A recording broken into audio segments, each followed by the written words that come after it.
ค้นหาคุ้นคว้าสรรหาสิ่งละอันปันละน้อยมามาจาเสนอแนะ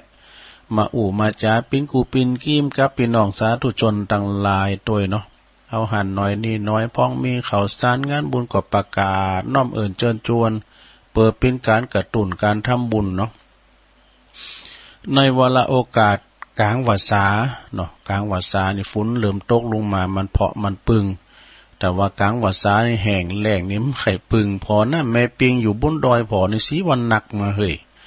วันอย่าตกโหปิงอย่าไปว่าฝุ่นตกโหปิงแต่ปุ่นตั้งเจียงดาววันคุณน้ำปิงนะปีทั้งปุ่นฝุ่นตกน้ำก็ไหลมาสีจะแดงปึงหลึงวันนี้นะอันนี้ก็ไข่มันตกมานักๆเห็นน้ำปิงออกฝั่งในก้ามนาเนาะโอ้ปีนี้ในตึงมือตึงวันการทำมีไฟด้วยหน่อยไฟว่างปานนี่แป๊บหมูหิบนี่แควนมากะมันกันไว้แบบนี้หรอเนาะเพราะว่าเดี๋ยวไฟเป็นดีละวันนี้มาปบมาปักกันก่อนตีจะได้เอ่ยไปดังสถานีวิทยุที่เป็นมีบุญคุณกับหูเฮาเนาะกับหมู่เฮาเจ้าขาดทั้งหลายน่ะอีปอเขาอีแม่เขาปอหลวงแม่หลวงปอลุงแม่ปะก็เดี๋ยวตัวลุงจะนำไหวพระกันเนอเฮาไหวพระลมกันเนอแม่ลงไปฟ้าวลูกมาเตือนนอนอยู่หันเกินมันเจ้าอยู่เนาะไปตังลงบ้างเขา ลงบ้างลงโอนเขาเขาเฝ้าพระเจ้าด้วยกันไหวพระเนออาลาหังสัมมาสัมพุทโธภะคะวาพุทธังภะคะวันตังอภิวาเทมิสวากขาโตภะคะวะตาธัมโมธัมมังนัมมัสสามิสุปฏิปันโนภะคะวะโตสาวกสังโฆสังฆังนะมามินะโมตัสสะภะคะวะโตอะระหะโตสัมมาสัมพุทธัสสะนะโมตัสสะภะคะวะโตอะระหะโตสัมมาสัมพุทธัสสะนะโมตัสสะภะคะวะโตอะระหะโตสัมมาสัมพุทธัสสะอิติปิโสภะคะวะอะระหังสัมมาสัมพุทโธวิจจาลานาสัมปันโนสุขโตโลกวิตูอนุตตโลปุริสตัมมะสาลาทิสัทธาเทวมนุสสานังพุทโธภะคะวะติสวากขาโตภะคะวะตาธัมโมสันติติโกอากาลิโกเอหิปัสสิโกโอปันนยิโกปัจจตังเวทิตาโปวินโยหิติสุปฏิปันโนภะคะวะโตสาวกสังโฆอุจจุปฏิปันโนภะคะวะโตสาวกสังโฆยายะปฏิปันโนภะคะวะโตสาวกสังโฆสามิจิปฏิปันโนภะคะวะโตสาวกสังโฆยะติตังจัตตาลิปุริสยุคานิอัตถปุริสปุคลาเอสะภะคะวะโตสาวกสังโฆอาหุนายโยปาหุนายโยตาคินายโยอัญจลิกาลนิโยอนุตตลังปุญญเขตังโลกัสสาติจะยันโตโพธิยามุเลสักกายานังนันทิวัตตโนเอวังตวังวิจัยโยโหหิจัยยสุจัยยมังคัลเลอปัลลาจิตตปันลังเกส สีเสปตะวิปุคะเลอภิเสเกสัพพพุทธานังอังคปัตโต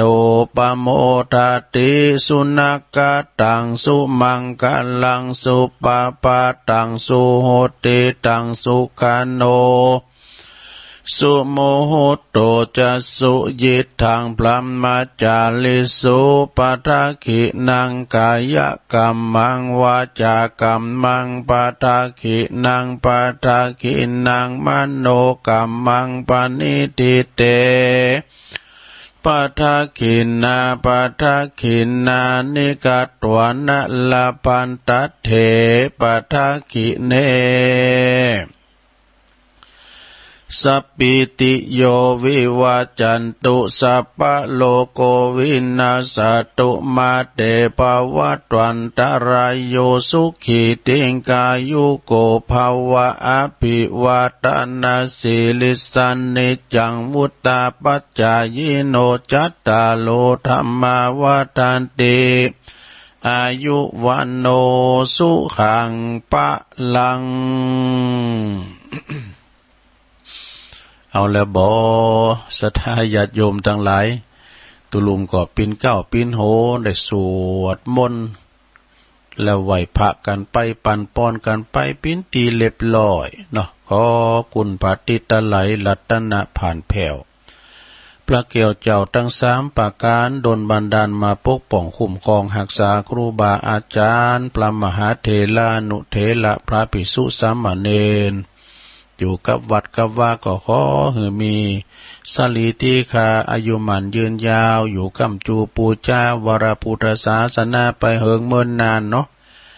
มีสุขภาพพลานามัยสมบูรณ์แข็งแรงหน้าแดงแสงเหือเผยแผ่สัจธรรมคำสอนขององค์พระสัมมาสัมพุทธเจ้าของเฮาไปแจกจ่ายเป็นติสักการะปูจากับไหวยึดเหนี่ยวจิตใจเนิ่นนาบุญเนาะศรัทธาญาติโยมก็เหมือนกันเน้อพอออกไม่ออกศรัทธาก็ขออยู่ดีมีสุขกินข้าวลำกินน้ำลุงเน้อขอเหือนมีความสุขกายสบายใจปุ่นจากภัยไกลจากเวรมุ่งมาปรารถนาสิ่งหนึ่งสิ่งใดวันนี้ก็พาถนาเอา เป็นวันอย่างวันจุกวันลาบอีหุมไผ่หุมมันเนาะแล้วแต่ฉะนั้นญาติโยมทั้งหลายวันนี้มาพบมาปะกันก็ขอเอ่ยพระตังสถานีต่างๆที่เปิดมีบุญคุณกับหมู่เฮาเจ้าขาดทั้งหลายเนาะขอบคุณทางสถานีวิทยุเพื่อการศึกษาพระพุทธศาสนาและวัฒนธรรม FM 104.50 เมกะเฮิรตซ์เนาะ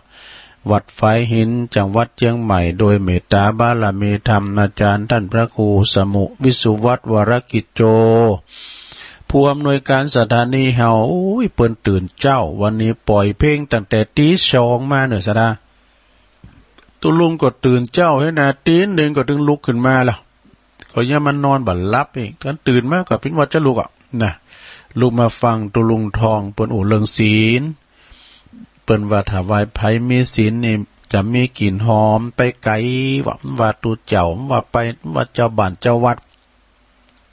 แต่ว่ามีศีลนี่นะคือหอมไปไก่หอมตึงไก่แต่หอมกะไก่หอมนี่ก็อันละอยู่ในปนวานะเพราะว่าสวาตุเจ้าเฮาบางตุนบางองค์นี่ไก่หันนี่พอต่อได้น่ะบดต้นแล้วก็คุ้นกินขึ้นหอมไปไก่แท้เหมาะอันนี้ก็ยังว่าใจใดเตอคือหอมถึงไข่ถึงไก่เนี่ยฟังตุลุงทองปนอูนะก็ขอกราบขอบคุณในเมตตาบารมีธรรมอาจารย์ท่านพระครูสมุวิสุวัฒน์วรกิจโจท่านอาจารย์เปิ้นตื่นเจ้าลูกเจ้าบริหารจัดการเองเลยนะเปิ้นบอกว่าเปิ้นนี่อยู่มา13ปีอยู่เปิ้นบริหารวิทยุนี่นะแต่ว่าเปิ้น เปิ้นบ่เคยเตะออกวิทยุเปิ้นว่านะอยู่เบื้องหลังความสำเร็จเนี่ยอันนี้เปิ้นมีใจหักในการเผยแผ่ธรรมเปิ้นก่อนนิมนต์ตุ้นนั้นมาออกรายการนี่ก็เผยแผ่ธรรมแล้วก็ขอบคุณทางวิทยุของคณะสงฆ์อำเภอฝางเนาะโดยเมตตาบารมีธรรมในพระเดชพระคุณ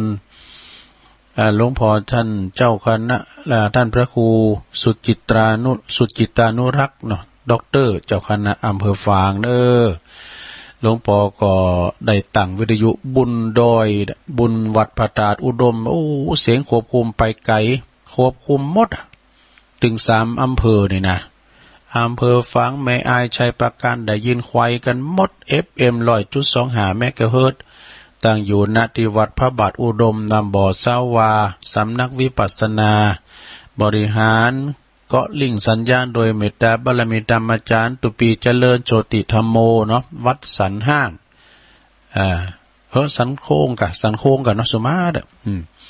โอ้วันนั้นตุปีเปิ้นก่อนนำศรัทธานำทีมาจัดลายเด้อตุปีเจริญน่ะเปิ้นนำเอาศรัทธาตั้งแม่อายฝางมาจัดลายแล้วก็สถานีวิทยุมีทำอยู่เนอสถานเนี่ยของปอดมเขาก้าอ่ะนะตั้งสถานีวัดสถานีโอ้เนี่ยมันน่ะ103.50เด้อก็มันอันเขียน8ไปหน่อยสุมาเนี่ยแดนดินถิ่นล้านนาตู้อันนี้ก็ปิ้นแม่ขายใหญ่สายตั้งสายไต่เนอเปิ้นฟังกันนะเปิ้นออกลิงสัญญาณแต่ตี 3ไปจนถึง7 โมงโดยอาจารย์ตังไอ้รุจิสมบัติเงาคำเนาะเพิ่นตั้งอยู่ที่บ้านโฮงโงตำบลน้ำบ่อลงอำเภอสันป่าตองเด้อเปิ้นก็ลิงสัญญาณมาปิ้นตีเรียบร้อยขอขอบคุณไอ้รุจิสมบัติเงาคำแล้วก็106.25มนต์เสียงธรรมจากแม่แจ่มโดยเมตตาบารมีธรรมหลวงพ่อพระครูมงคลวิสิทธิ์หลวงพ่อใหญ่เฮาเนาะเจ้าคณะอำเภอแม่แจ่มเจ้าอาวาสวัดบุพารามตำบลช่างเครื่องอำเภอแม่แจ่มแล้วก็ขอบคุณตุปีอุทัยถึง2อุทัยด้วยเนอะเป็นควบคุมสัญญาณอยู่ บ้านทุ่งเลลิโอเนาะของปดมพุทธวงศ์โอ้วันนั้นประกอบไปนะเอาโฮงตานไปกันนะปดมพุทธวงศ์89.50อันบ้านทุ่งเลลิโอขอบคุณปดมเนอะอันแล้วก็มะแรงเปิดก็ออกถวายเวลาแถม1 ชั่วโมงนะแล้วก็98.75คลื่นธรรมะเพื่อชุมชนวัดห้วยตองซักเนอะโดยเมตตาบารมีธรรมอาจารย์ท่านพระครูวาปีวรมานิตนะแล้วก็ท่านอาจารย์ชวลิตชยวังโสเปิ้นก็ลิงสัญญาณไปปิ้นตีเรียบร้อยเนาะเหมือนว่าเมืองนานบนด้วยนะ ตุลุงก็บ่แน่ใจเมืองนานเพิ่นก็รับลิงสัญญาณนะตั้งอาจารย์ดร.สุจินนนนันทธรรมมั้ยขอบคุณเนอะทุกเสียงทุกสายทุกคืนสถานีเนาะแล้วก็เปิ้นฟังทางแอปทางไลน์แถมก็มีนักขอบคุณสถานีไปแล้วเนาะสถาญาติโยมแล้วก็ตอนนี้ไปก็มามาเอ่ยกันเนาะเอิ้นกันไปเวลาตุลุงมันหลายแต่เจ้านี้ก็ได้รับสายโทรศัพท์จากเมตตาบารมีธรรมตุอุ้ยเฮาเนาะหลวงปู่หลวงพ่อท่านหลวงพ่อบุญปันปุญญธรรมโมซึ่งเพิ่นก็แผ่เมตตามาเอ่ยมาตั้งตุลุงเอาทำเทศหนักๆเด้อนะโหนเฮาบัดเดียวนี่มันห่างเหินจากศีลธรรมนี่นะเพิ่นก็เฮ็ดตุลุงเตศทำตุลุงก็ทำเพิ่นสูงมาอยู่ใจนะตุลุงก็เตศสิ่งซ้ำเด้อนะก็ถ้าเตศไปอันนี้ก็จะเตศเหมือนกันนะจะเตศเหมือนกันน่ะก็ตึงตั้งใจไว้แล้วที่หลวงพ่อเพิ่นโทรมาว่าตึงตั้งใจเลวอันนั้นแต่ถ้าเตศเป็นบ่ล็อกก็แก๊กหน่อยเด้อคือมันทำที่เปิ้นเข็มจะบัติทำนะ มันเป็นบ่ล็อกก็แก๊กหน่อยนะก็เดี๋ยวจะเตศให้ฟังเนาะต้องขอบคุณทางตุอุ้ยด้วยเนอะตุอุ้ยเฮาหลวงพ่อบุญปันนะเปิ้นก็ไปอยู่วัดแม่โป่งบุญนะอยู่ไก่กับลูกกับหลานเปิ้นนะทางแม่เอ่ย สุทธิวงศ์เขาเนาะโอ้วันนั้นนี่สถาญาติโยมทั้งหลายเอ่ยนิดหน่อยนึงเจ้าวันนั้นนี่มันเป็นกลางวันเนาะวันนี้เอ่ยทำกรรมนึงเกี่ยวกับอันบรรยากาศที่เฮาไปกินเพชรตาลกันวันนั้นน่ะตาลเสาทาวเวอร์ เสาส่งสถานีวิทยุโอ้ประทับใจเด้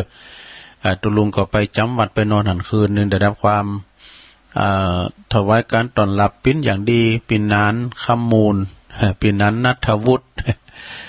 แล้วก็เมตตาบารมีธรรมอาจารย์ท่านพระครูสมุวิสุวัตโดยไปจัดรายการปุณณเจ้าหนึ่งเนี่ยกะโอ้วันนั้นก็ปดโธ บรรยากาศโมนเนอะสะดามันก็บ่เลื่อนลางจากจิตจากใจอยู่ในความทรงจำเนาะโดยที่ว่าคณะพระสงฆ์ก็มากันที่เปิ้นนักจัดรายการบ่ว่าจะเป็นเมืองฟางบ่ว่าจะเป็นตั้งเวงป่าเป่าเวงป่าเป่าก็มีเมตตาบารมีธรรมหลวงพ่อพระคุณนิวิตศรีลังสังวรหลวงพ่อใหญ่จากอำเภอเวียงป่าเป้าเนาะเปิ้นอุตส่าห์มานะอธิบดีสงฆ์จากอำเภอเวียงป่าเป้าท่านพระครูนิวิตศรีลังสังวรเปิ้นออกอากาศวันพฤหัสคืนเนี่ยกะคืนบึดกันนะ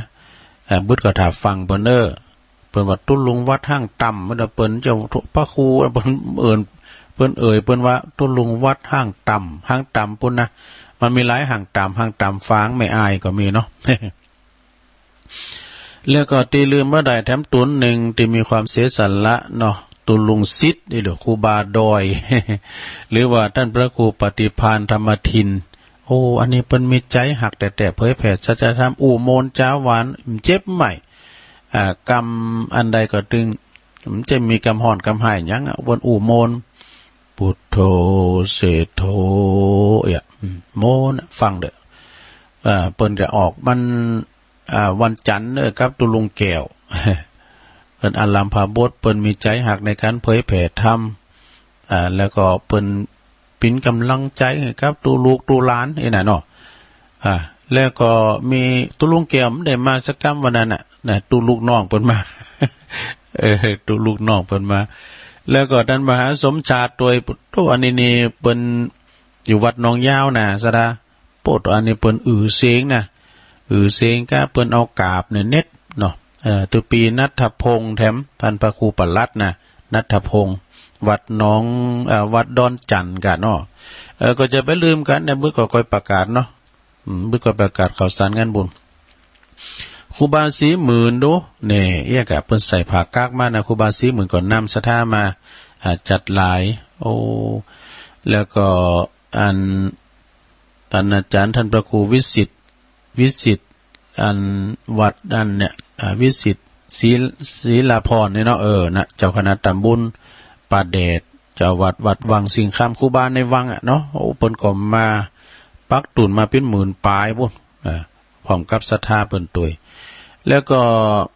เมตตาบารมีธรรมที่เฮาลืมบ่ได้เจ้าคณะตำบลสุเตปเนาะท่านพระครูโคสิตนะหลวงพ่อเปิ้นก็มาหือกำลังจิตกำลังใจตึงกลางวันตึงกลางคืนนะเปิ้นเจ้าคณะตำบลเปิ้นบ่ต่อทุละมาพอมาใจใส่ดูแลตั้งเฮานี่ก็นำทีมโดยท่านพระครูอภิวัฒนวิกรมนะท่านอาจารย์พระครูเฮาก็เป็นผู้นำบุญทางพิเนาะพระครูสุเมธธรรมเสวี เอาหงตาลไปโดยนะเอาข้าวโคไปโดยข้าวพัดเนี่ยหลายอย่างเด้อกับพี่น้องปากตั้งสามัคคีพี่น้องปากตั้งเจริญเอาข้าวหงตาลไปโดยนะแล้วก็ได้รับนิมนต์ได้รับเมตตาจากอาจารย์อานาลัยอานาลโยนะเจ้าของรายการคือแล้วนี่เพิ่นก็ออกรายการฟังคือแล้วเนี่ยเต้าเพิ่นก็เรื่องอย่างหลายอย่างตัวลุงก็ซุมฟังอยู่นะจากวัดหนองเงิกเนอะอาจารย์วรรณชัยชัยยานานโทวัดพุทธศรีคีรีเนี่ยอันนี้ขุนเขานักสู้แห่งขุนเขาเมตตาบารมีธรรมอาจารย์พระครูวรธรรมนาถวัดหนองเฮงเนี่ยมาแถมแล้วก็ท่านอาจารย์พระครูนิคมจากกัลยาณิวัฒนากัลยาณิวัฒนาเพิ่นมาหลายเนอะ พี่น้องชนเผ่าเพิ่นมากันหลายเนาะแล้วพระอาจารย์เอาหลักปัญญนนั้นนักเทศจุจก นักเทศจุจกพระอาจารย์เอาหลักเพิ่นก็มานะพิธีคอยเพิ่นเด้อเพิ่นก็มาออกรายการทุกวันอังคารก็ฟังกันไปใจสายตั้งหลายดอยนะหลายดอยปุ้นหลายดอยโหโท อาจารย์เจริญตุบีเจริญวัดสันโค้งแต่เพิ่นนำทีมปาสถามาจัดหลาย แต่เบื่อเกินจานและจือเนาะพี่น้องตามเมืองฝางก็มาจัดหลายเปิ้นมาเอามือนะ12กันยาเขาจะได้ไปถ้าเหมาะเปิ้นจะมีงานธรรมสัญจรเนาะ สายบุญแต่ละสายมากันหนักบ่ว่าจะเป็นสายตั้งตุลุงมานิดโดยสำนักสงฆ์หอมบุญสำนักสงฆ์หอมบุญนี่ก็มากัน 3-4 กันรถแดงกันนะเปิ้นมากันหลายเนอะหลวงพ่อมานิดถาวโล แล้วก็กับต่างคณะศรัทธาจากดอยสะเก็ดมากันจัดหลายสันทรายกาสันนาเบงกานะเมคือก็เนี่ยปุตโตมากันจัดหลายเนอะแล้วก็ท่านพระครูไพศาลวัดทุ่งป่าเก็ดด้วยเนอะเปิ้นมากำลุนนะ อันนี้นะอันเนี้ยศรัทธาญาติโยมทั้งหลายเนาะเป็นเด้อนาบุญเป็นบุญกุศลที่เฮามีกิจกรรมอย่างอาจารย์พระครูท่านอาจารย์พระครูสมุวิสุวัตเปิ่นว่าโอ้วัดไฟหินเนี่ยบ่ลำจะได้จัดงานสักเตยนะจัดการในกรรมนี่ก็คุณนักคุณหลายปัจจัยนี่ตุลุงว่านี่มันเป็นของสำรองมาแต่ว่าศรัทธาที่เปิ้นมากันน่ะหลากหลายน่ะที่ไหนเปิ้นก็ไปเฮาได้เปิดวัดว่าโอ้วัดไฟหินนี่ได้รับอนุเคราะห์ได้รับเมตตาครูบาอาจารย์นำศรัทธามาไหวมาสากันเฮาก็พึงพอใจนะศรัทธาเนาะนะครั้งหนึ่งครั้งเดียวที่เฮาได้ไปไหวไปสาไปชมโบราณสถานวัดไฟหินเนาะอันนี้ก็ต้องขอบคุณสายบุญกุเสงกุสายบุญเนาะที่เปิ้นได้มากินมาทานกันแล้วก็ขอบคุณที่ปอตัวเปิ้นหันตุลุงเตียวติ้นเปล่าซุมาเด้อถอดรองเท้าของตุลุงตัวก็ลืมถามจื่อเปิ้นตานยานเนอะตานยาน ตานยานไผต้านรองเท้านี่คือว่าตานยานเกิดมาภาวะใดจากที่ใดก็ขอให้ปอนั้นมีรถมียานขี่เตี้ยวตั้งตีนเนาะขี่เตี้ยวตั้งตีนอันนี้ก็ปูบนใจถึงได้ถอดถึงแล้วนะเอาศรัทธาญาติโยมทั้งหลายเอาตามหลวงปู่ตุลุงอุ้ยเบิ่นได้บอกว่าเอาขอให้ตุลุงเตดน้ำเตดธรรมเอาเตดธรรมนะเข้าไปเตดธรรมนะแน่นอนนี่นะตุลุงก็จะเตดน้ำเตดธรรมศรัทธาได้ฟังธรรมนี้ก็ของธรรมตุอุ้ยนะธรรมของตุอุ้ยนั่นแหละเป็นธรรมยังธรรมเคยเตดมากรรมนี่ก็ลืมไปละอันนี้ธรรมยังก็ลองฟังบ่นะโยมเด้อเป็นปริศนาธรรมนะแห้ง3 โตโบ3 ดอกนี่ เป็นปริศนาอย่างกันเนาะก็เดียวกันเนอะท่านลาธนาธรรมกันเนอะพรหมเลยตนอกแอนภาพเต้นภาพตองเต้นวิมานทองนะ ทำอันใดดีทะลาทะลองตามกองแห่งนักปราชญ์ผู้ข้าน้อยนาถขออาราธนาธรรมธรรมังธรรมปัจจังอาราธนังกะโลมาเดี๋ยวเอามือหน่อยนะจุมาในลงเด้อเป็นกรรมอาราธนาธรรมแบบกล่อมๆเนาะก็จะได้ติดธรรมเจ้าภาพมีหลายเด้อเจ้าภาพก็มีนักมีหลายก็เดี๋ยวก็จะอ่านและจื่อวันนี้มีโต๊ะจุยเด้อซะนะเนาะแล้วก็เจ้าภาพที่เปิ้นได้อันพระวรนาไว้ก็ปอสมศักดิ์แม่จันเพ็ญขาวเตี้ยเปิ้นอยู่ตาดจ่างน้องหล่องเนาะทำบุญอุทิศบุญกุศลไปหาปอน้อยปันแม่อุ้ยเงินนี่นะเนาะจินาอิตันไปหาเขาเจ้าต้องหลายแล้วก็นายอเนกชัยกวินตันไปหาปอสอนชัยกวินตะเบิดก็เคียมนำหยาดได้แม่เพนเด้อจะเตธรรมแล้วก็จะอ่านได้จือแล้วก็ประกาศข่าวสารงานบุญแล้วก็จะเปิดสายกันเนาะเตธรรมกันเนอะ นะโมตัสสะภะคะวะโตอะระหะโตสัมมาสัมพุทธัสสะอาเจวะกิจัมมาตาปังอติสัทธโวดุลาสัพพุลิสะตังหลายมวลหมู่ยิ่งใจลำแล้วแถวเท่าใดปากันมาไหว้สากมเก้าขาบนบตามพระเจ้าพระธรรมพระส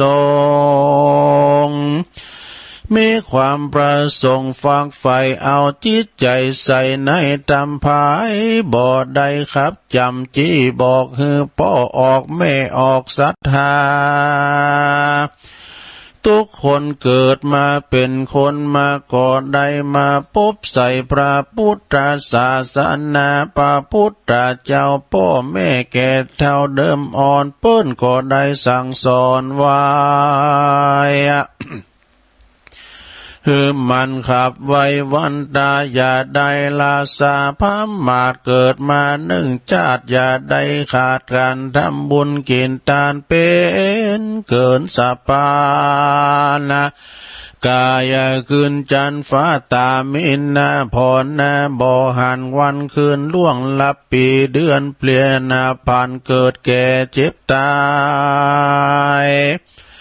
ตึงมีตึงมือตึงวันเหมือนกันตัวหน้าตายเลี้ยวตายจ้าเลี้ยวแต่กรรมบาปแล้วแต่บุญกรรมที่ใดกาตามไว้ในปางก่อนกี่นั่นแหละนะลูกกายคนเฮานี่นะเป็นอนิจจัง ถึงถ้าตั้งเสียยังก็ตายไปเตื้อน้อยไผบ่ได้ปล่อยพิจารณาสัพเพสังขาราอันนี้จะยามเมื่อเฮาเกิดมาเป็นเด็กขาอ่อนน้อยก็บ่ฮู้ที่ถ้อยคำคนตอดแต่เตรียมตอดแต่ต้วมเตรียมการไปการมาพัดไปมาวกวนยืนบ่อนนั่งได้เสียงห้องไห้เหมือนบอดใจเสียงคนทุกเล่ลนเจตทุกเล่ลนเวทนาบ่อน้อยเจ็บมาโปรดบ่อยบ่จ้างบอกฮือภัยมดแมงให้ตอมไตปากบ่ได้เป็นกำโคนทุกเววนจนย่างตั้งไข่ตอดแตะไตไปมาขาดนายแข้งขาดเต้าล้มเหลียวหลังก้มเสซ้ำหัวจดจำพ่อแม่ต้นตัวแก่ขึ้นมาอูดเย็นจะเป่งปอยทุกบ่อใจน้อยเกิดมาเป็นคนจริงเต้นแลนนาวันเวลาเดือนปีมีกายยาขึ้นใหญ่อวัยวะไข้จูอ่านละเมผิวพันพุทธผ่องแต่งตัวนุ่งยองกายยาเมนาตาแจ่มจื่นบ่อคมขืนในใจผิวยองใยเต่งตึงเต่งเหมือนแสงพระจันทร์พองเดือนเป่งแยงแว่นเล็งดูตัวเก่างามเหมือนเจ้าเหมือนงามเหมือนแม่เจ้าสุจาดาโอ้ยนออานิจจาสังขารานี่นะมันบ่เตียงโอ้บิดเบี่ยงเฟื่อนครอนมันบ่แน่นอนคงที่เหมือนดอกไม้คลี่เจยบานบ่เหมือนนานเหี่ยวแห้งจริงหูแจงสัจจะธรรมผิวงามคำพูดผ่องกอมมายันย่อนตรงเตงบ่เป็นดูบ่บุญตาเล็งก้อยพอมันเหี่ยวห่อหัวใจบ่จ้างเหยียดจะได้ห้องบ่เป็นให้พระกาไว้ว่าจักได้อย่าได้หลงลืมตัวหมกมุ่นเมามัวว่าบอกแก่บ่เท่าจักเสียใจโศกเศร้าไปลูนะเหือหีบทำบุญเตื่อมไว้อายุเขาไกลวันอายุเขาไกลวันตาค่ำลงตาวันค่ำลงก็เหือหีบปุ่งปดปงตันหาบาปกาตา ปาตุกตัมมาจะอาบายมนุษย์ยิ่งใจตายเหมือนกันจุภูวันเกิดเฮานั้นหูวันตายบ่วันเกิดหูวันเกิดบ่หูวันตายเมื่อเจ้าเมื่อไงทำนายบ่ได้มีแต่องค์พระเงาไทยว่าเป็นที่ไว้ตนเดียวเที่ยงแต่ดีลีแลนาพ่อแม่ศรัทธาที่มานั่งไหวเปิ้นตั้งปัญหาไว้เป็นปริศนาธรรมตั้งแต่ไทยเดิมอ่อนนักปราชญ์บัณฑิตเกิดได้คิดกรรมสอนเป็นกรรมข้าวก่อนแปลงแฝงคติไว้ดังจักได้ขานคายเหือเข้าใจแจ่มแจ้งว่ามีแห่ง3 ตัวมีบัว3 ดอกถ้าไผกึดบ่ออกจักบ่แก้ไขได้ก็อย่าดักฟังไปเตอพ่อแม่เจ้าอันว่าแห่งเท่านั้นเป็นจังใดจ้าตามวิสัยมันกินมาของเน่าซากงัวซากควายเท่าที่เปิ้นคาตายจักอธิบายบรรยายหือหูมันมีแต่อยู่มันมีที่อยู่ในตนตัวเฮาว่าคือพระไตรลักษณ์ความบ่ใจภัยอื่นเขามนุษย์คนเฮานี่หนีไปถึงบ่ปนบ่มีเหลื่อมล้นเสมอกันเสมอเหมือนกันบ่อยากจะแลนาตัวที่หนึ่งนั้นคือหากมาได้อานิจจังมันบ่จีลังมันเที่ยงเลใจเงียงไปมาเหมือนนาฬิกาหมุนไปเตื้อน้อยหมุนวนเคลื่อนค่อยไปตามเวลาอายุที่ข้าก่อมาเป็นดังเดือมอ่อนก่อนกี่เป็นละอ่อนเด็กข้าเป็นหนุ่มเป็นสาวเป็นเบามาจนจันละแก่เท้าเขียวฟันว่ากลางยานมาแสนลำคาญบ่อน้อยหูตาป้อยมัวฟังย่างเตียวตังหลังกองย่างบ่อตัดจ้องตังเตียวตัวที่2เยียวแขวนยิ่งทุกคนขิงเลือดใจเป็นวัดเป็นไอจำไอโคเป็นไปเป็นบาหกเจ็บหลังเจ็บเอวปวดลงแผ่วหัวเขาเอาไม่เตาไปเป็นแห่งพยาที่แฝงอยู่เฝ้าพยาที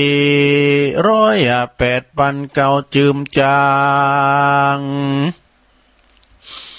นี่แหละตูขังเนอพ่อแม่เจ้าปาพุทธเจ้ากล่าวว่าพยาติปิตุขาจัลลาปิตุขาสัตว์โลกาล่วงพ้นไปบ่ได้นั้นแต่แลนาตัวทวน3นั้นคืออนัตตานี่เราปะพุทธเจ้าว่าบ่ใจตัวตนบ่ว่าบ่ถ้ากังวลบังคับมันก็บ่ได้จักไปเจ็บป่วยใครมันก็บ่ฟังเนื้อหนังมังสังจักไปเหี่ยวแหงฟันเขียวก็อย่าไปหล่อนตาดำมนก็อย่ามาหุ่นอย่ามัวก็จะไปมั่วคุณผมขาวสุนบุญก็จะมีกายอินทรีย์หึงงามดีดังเก่าจักไปแก่เท่าลอยลาจะไปมอลานาตายจากมันก็หากสุดวิสัย เน่แม้แต่องค์พระเงาไทยจอมไตรก็ยังห้ามบ่ได้เหมือนเฮายืมของเครื่องใจเปิ้นมาใจใดเวลาใดก็ส่งคืนไปมาจุลาจากก็มีตนมีอำนาจล้นฟ้าฝ่าฝืนบ่ได้สัจธรรมมาว่าไว้มันบ่ใจตัวตนเอาคนเฮาลุ่มหลงว่าตัวเฮาแม่นมันที่เต้นั้นเป็นอนัตตาข้อมูลศรัทธาใดเข้าใจว่าจะงามบ่ได้ตุงคำเวทนาเตแลนาดอกปทุมมาปัญหาว่าวายดอกบัวนั้นใส3 ดอกดีลีนักปราชญ์เมติต้านสอนเปรียบไว้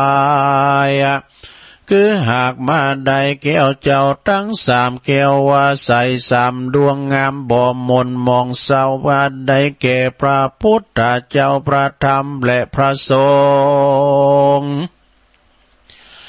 อันน่าเป็นมิ่งมงคลหากกาลากาบ่ได้นบน้อมไว้วันตาขอพ่อแม่ศรัทธามวลหมู่อย่าได้อยู่ลาสารักษาศีลกินทานหยาดน้ำบุญเตื่อมกำไปลุนกุศลหนุนไปนาสุขในเมืองคนสุขเมืองบนจันฟ้าสุขตัวน่ายิ่งใจดังบรรยายเตปาลีปาริสนาปริศนาเหตุแจ่มแจ้งก็มีด้วยประการดังกล่าวมานี้แลนานิติตังกิยาอันกล่าวยังธรรมแห้ง3 ตัวบัว3 ดอกก็บางโกมสมเรสเดชสาธุสาธุสาธุเอาจบไปหลงมันเป็นท่ามกล่อมนะทำแห้ง3 โตโบ3 ดอกนะแห้ง3 โตแห่ง3 โตก็ได้แก่ไตรหลักว่าเปิ้นว่าอนิจจังทุกขังอนัตตามันมีเหมือนกันหมดอ่ะเอาเกิดมาแล้วเนี่ยมันก็ยังโตะแตะต้มเต็มเปิ้นว่านะแล้วตรงเตียงเต่งตึงต้องตายให้เปิ้นเราก็น่ะครูบาอาจารย์เอาฟังไปนิมนต์ได้โตะแตะต้มเต็มเต่งตึงต้องตายนะตรงเตียงอันนิจจังทุกขังอนัตตานี่แล้วศรัทธาญาติโยมทั้งหลายลางของเฮานี่เปิ้นว่ายืมเปิ้นมาว่าถึงเวลาเปิ้นส่งคืนเปิ้นมาตัวออกไปแล้วนะตายปิ้นมิ้นแนวมันมีเหมือนกันหมดบ่ฮู้ว่าไผจะไปก่อนไปลูนนี่นะฉะนั้นเปิ้นก็ว่าจะไปประมาทสร้างบุญสร้างกุศลไว้นะจติจัลลาปยาธิมรณะการเกิดแก่เจ็บตายมันถึงบ่เขี้ยวขาดไปไหนศรัทธาญาติโยมพอถึงมื้อถึงวันก็ได้ก็ตั้งไตได้ก็ตั้งเนื้อ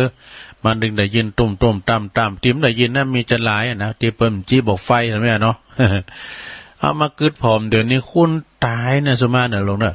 คุณตายนักเลยคุณเกิดนะเนาะคุณเกิดมันมื้อไหนก็จะห้องให้กรรมจะเกิดได้กรรมนึงแต่คุณตายนี่มันจะมีถึงวันซะได้เนาะเพราะว่าเขาจะหันได้ว่าคุณเฮาเนี่ยภาระนักมก่อนนี่ลูกคุณเนี่ยเปิ้นมีตั้ง7ตั้ง8เปิ้นเล่งได้โลเนาะเดี๋ยวนี้คุณลูกคุณเนี่ยห้ามได้เล่งแป้นะมันแป้พร้อมหยังเพราะว่าลูกคุณเดียวเนี่ยมันหันหยังมาขดายหมดนี่บ่ก็ได้ซื้อเกมบ่ได้อ่อนอันนี้มันก่อนมันสิมีหยังลิ้นสดาสมัยอีปอยแม่เขาปิ้นละอ่อนอีน้อยเนาะเนี่ยอยู่กับไห้กับนากับโซนกับโง่กับควายมันจะมีหยังลิ้นมีกระลูกกุ้งนะกะแป้งลูกลอมนะโจงอีโจงด้วยกัน แล้วก็อันเล่งโง่เล่งควายเนาะเมื่อเดียวนี้สิ่งรอหูรอตามันหนักอันลูกอีกข้ามาดูเปิ้นเห็นเปิ้นถึงไหนถึงเบากันเฮาเอาลูกเฮาไปแตนเปิ้นเนี่ยมันตุ้ยกันด้วยสถานเนาะ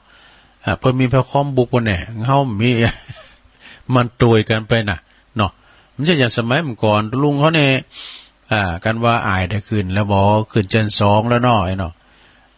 หนังสือเก่าอายนะเอามาเห็นต่อนี่ก็มาขึ้นจันทร์3เฮาก็อ่อนจันทร์2เฮาขึ้นจันทร์2เฮาก็อ่อนเก่ามานำก่อนนั่นน่ะมันจะจังนักโด นะเพิ่นจะมีหยังหลายแหละบ่โทชุดวอร์มชุดหยังก็มันจะมีชุดเดียวนะเนาะอันนั้นแล้วก็ไม่บรรทัดหยังอันนั้นมันจะมีหยังหลายด้วยเก็บกระดาษเพิ่นจะสอบประกอบสอบซ่อมสอบไหลได้ประมาณนะเก็บกระดาษนอเนี่ยประมาณนะเก็บกระดาษนอบาทก็2 บาทก็นะจะเสียงหยังหลายนำก่อนเนาะเนี่ยเพิ่นว่าอนิจจังทุกขังอนัตตาเด้อนะอันนี้อันปิ้นนั้นแห้ง3 ตัวนะแห้ง3 ตัวโบ3 ดอกก็ได้แก่พระพุทธพระธรรมพระสงฆ์นะเนาะสดาญาโยมเนาะโอ้ขอบคุณในเมตตาบารมีธรรมตุอุ้ยเนอหลวงพ่อบุญปันปุญญธรรมโมวัดแม่โป่งดอยสะเก็ดเปิ้นลำเลงทำตุลุงยังเตดบ่เสียงได้นำแรงบ่จะเตดนำอยู่เนาะแรงบ่ก็ได้เสาหามาโธเปิ้นก็สู้มาใจเปิ้นก็ว่าอันพยายามเอาทำนะเตดติ๊กๆตัวน่ะตุลุงก็เตดทำไปเนาะสถานเนาะถ้าเติมมันของก็สู้มาแต่ทำบางผูกมันก็เตดมนนะซ้ำผูกมันก็เป็นบ่ล็อกก๊อกแก๊กเหมือนกันเด้อนะตุลุงก็ตาลายซำเด้อก็ใส่แว่นตาพอก็สะเด้อก็ลายพุ้ย จะได้ก็ถ้าอ่านผิดพลาดเตดผิดพลาดประการได้ก็สู้มาอภัยเด้อสถานเด้อแล้วก็สถานที่เปิ้นได้ทำบุญไปก็ขออนุโมทนาด้วยอันนี้เอานี่มาวาดกรรมหนึ่งก่อนสดาญาติโยมทั้งหลายวัดวาอารามเฮาประสงค์องค์สังฆเจ้าแต่ละวัดแต่ละวาเปิ้นก็ประพฤติวัดปฏิบัติธรรมกลางภาษาไผไปนอนที่ไหนอยู่กับวัดกับว่าประสงค์องค์สัมมาเนรเนาะเปิ้นก็ถ้าว่ามันจำเป็นแต่เปิ้นก็มีข้อเว้นยกเว้นเวลาเปิ้นเจ็บไข้ใดพยาธิก็ไปอยู่ห้องยาเปิ้นก็ยกเว้นเนาะแต่ก็ไปที่อื่นที่ไกลไปหลังงับอธิกรณ์ครับไปในเปิ้นมีดูนะต่างวัดต่างวาต่างพระสงฆ์องค์สังฆเจ้าอย่างนั้นวันอาจารย์พระครูสุเมธเปิ้นอุ่มว่าเนาะตุเจ้าเฮาซ้ำเติมมันก็วัดวาอารามแต่ก็อันผมเนี่ยมันเป็นคนบ่ฮู้นะเติมบ่ฮู้เฮาก็ขอได้มันสวดมันโยเนี่ยอันสวดโยโกห้องนี่นะสดาครูบาเปิ้นถึงบอกเนาะก็นั่นเนี่ยครูบาหลงก็เปิ้นว่าการเฮามันสวดเปิ้นว่ามันถึงเกิดลาภสักการะเปิ้นถึงมานะเปิ้นถึงมาซ้ำตามใส่บุญเปิ้นจะมาทำบุญกิจวัตรของเฮานี่มีหยังบ่นะเป็นอยู่กับวัดกับว่าพินตุพินเจ้าไปก่อนมี1บิณฑบาตเนี่ยกุ้มเข้าในสระแต่ตุลุงเฮานี่มันได้ไปเนาะเพราะว่าเน้นเขาเปิ้นไปแจกพินโตตกพินโตถ้าได้มาอาหารมันแล้วก็มาปฏิสังขายโยเนาะมาหือศีลหือปอนทำบุญไปแผ่เมตตาอีกสถานที่เพิ่นได้เอาข้าวเอาน้ำมาหือน่ะข้าวนี่1คนเดียว เอาข้าวเอาแกงนั่นเนาะแล้วก็มันพอแหละมันผ่านเดินหลายเนาะแหมกินแหมนี่กะเนาะแล้วก็2กวาดวัดอันนี้นี่แน่นอนอ่ะตุลุงไป1เขาอย่าไปรู้การงานเขาเน้นเขาก็มากวาดให้นี่มันแบ่งหน้าที่กันดูมาพองก็ลุงดอยไปเก็บปิ่นโต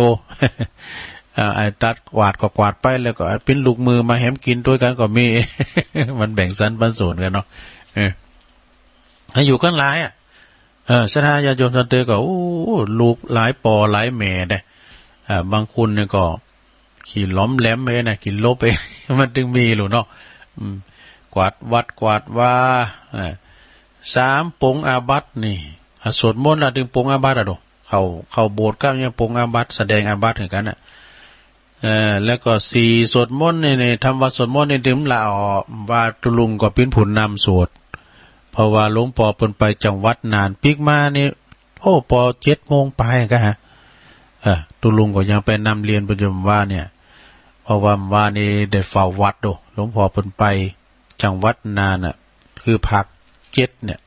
ครูบาอาจารย์พระสงฆ์องค์เจ้าภาค7เนี่ยเปิ้นได้ไปปิ้นเจ้าภาพก็เนาะงานปุ่นที่เมืองจังหวัดนานเนาะเปิ้นปิกมาค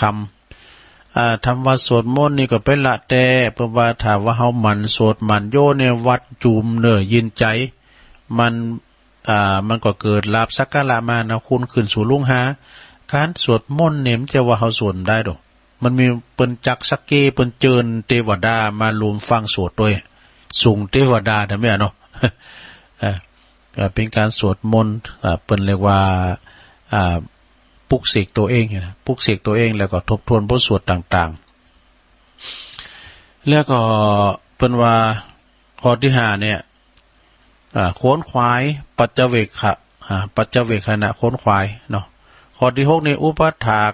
ครูบาอาจารย์อุปชาครูบาอาจารย์เนาะได้อุปถากครูบาอาจารย์อย่างหลวงพ่อเปิ้นมีหยังกดกิ่งกิ้งพระน้อยก็หกไปนี่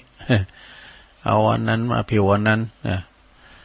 ข้อที่7ก็บริหารสิ่งของร่างกายนี่บริหารสิ่งของและร่างกายเนี่ยเปิ้นมีถึง10อย่างกันนะซะข้อ8แล้วค้นคว้าเรียนพระธรรมวินัยนี่ก็ว่าเฮาหำเฮ็ดนี่นะซะเอ้ยก็ว่าเฮาได้สูตรนี่เนาะไปสวดมนต์กับเปิ้นก็ได้ก่อนนี่ลุงมาโบสถ์เนาะมาโบสถ์ในเปิ้นลุงตุปอเพิ่นบอกว่าอันเฮ็ดที่อันนั้นน้องกำแพงไปก่อนนี่ล่ะน้องกำแพงก็คือสวดสวดหยังเนี่ยก็สวดมนต์บอกในกำแพงแต่เอาพอหนังสือใดไอ้เนาะอย่างเพิ่นว่าได้กะมกปี2ปีนี่เฮาเอาหนังสือไปพอนี่เปิ้นว่าหยังตัวน่ะมึนๆไปเข้ามึนไปเข้าเป็น10ปีเป็นเทระอะไรเนาะก็ยังพอหนังสือนี่ก็โอ้อันนี้ก็เปิ้นจะว่ากันเนี่ยยังเมื่อใหม่ๆเนี่ยโอ้ก็เปิ้นนี่มุนไปสวดมนต์เนี่ยนะโอ้เป็นดีกูแหละสระเปิ้นสวดนักเปิ้นสวดมนต์นะเปิ้นสวดหลายไปสวดตุปอเพิ่นก็บอกว่าเอานี่ก่อนน่ะกุศลานี่นี่สวดศพนี่แล้วก็เห็นโอ้มันก็ยากเหมือนกันเด้อเฮามันบทนั่นเนี่ยเนาะแล้วอ่อนเขานี่บทง่ายเห็นง่ายก็เขาได้โวยนะอย่างว่าเนี่ยเขาก็สวดสอนด้วยเฮาได้ค้นคว้าเรียนมาธรรมวินัยข้อที่9เอ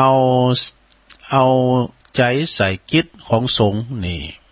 เอาใจใส่กิจของสงฆ์เวลาคณะสงฆ์เปิ้นมีการมีงานหยังก็ดีก็ตามเนาะเปิ้นประชุมก็ต้องไปมันมีกิจกรรมหยังเฮาเปิ้นมีกิจกรรมหยังเฮาก็ไปจอย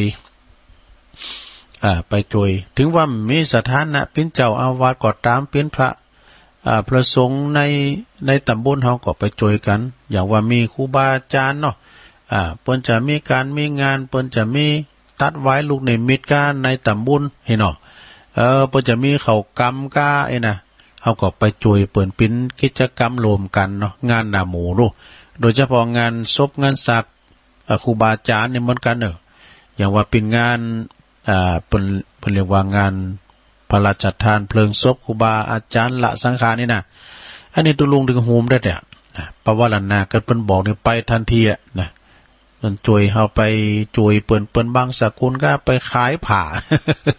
ขายโหลไม่เงินโหลไม่คำมันโมนแล้วเอาทำแสกเข้าไปนะเกิดแก่เจ็บตายอย่างน่ะพวกโตมันมีกำอุ่นนักพ่อแม่อย่างว่าพ่อแม่เปิ้นพ่อแม่ตุลุงเปิ้นตายก็ไอ้น่ะโอ้หลายกำแหละตุลุงได้ไปจวยนะอันนี้ก็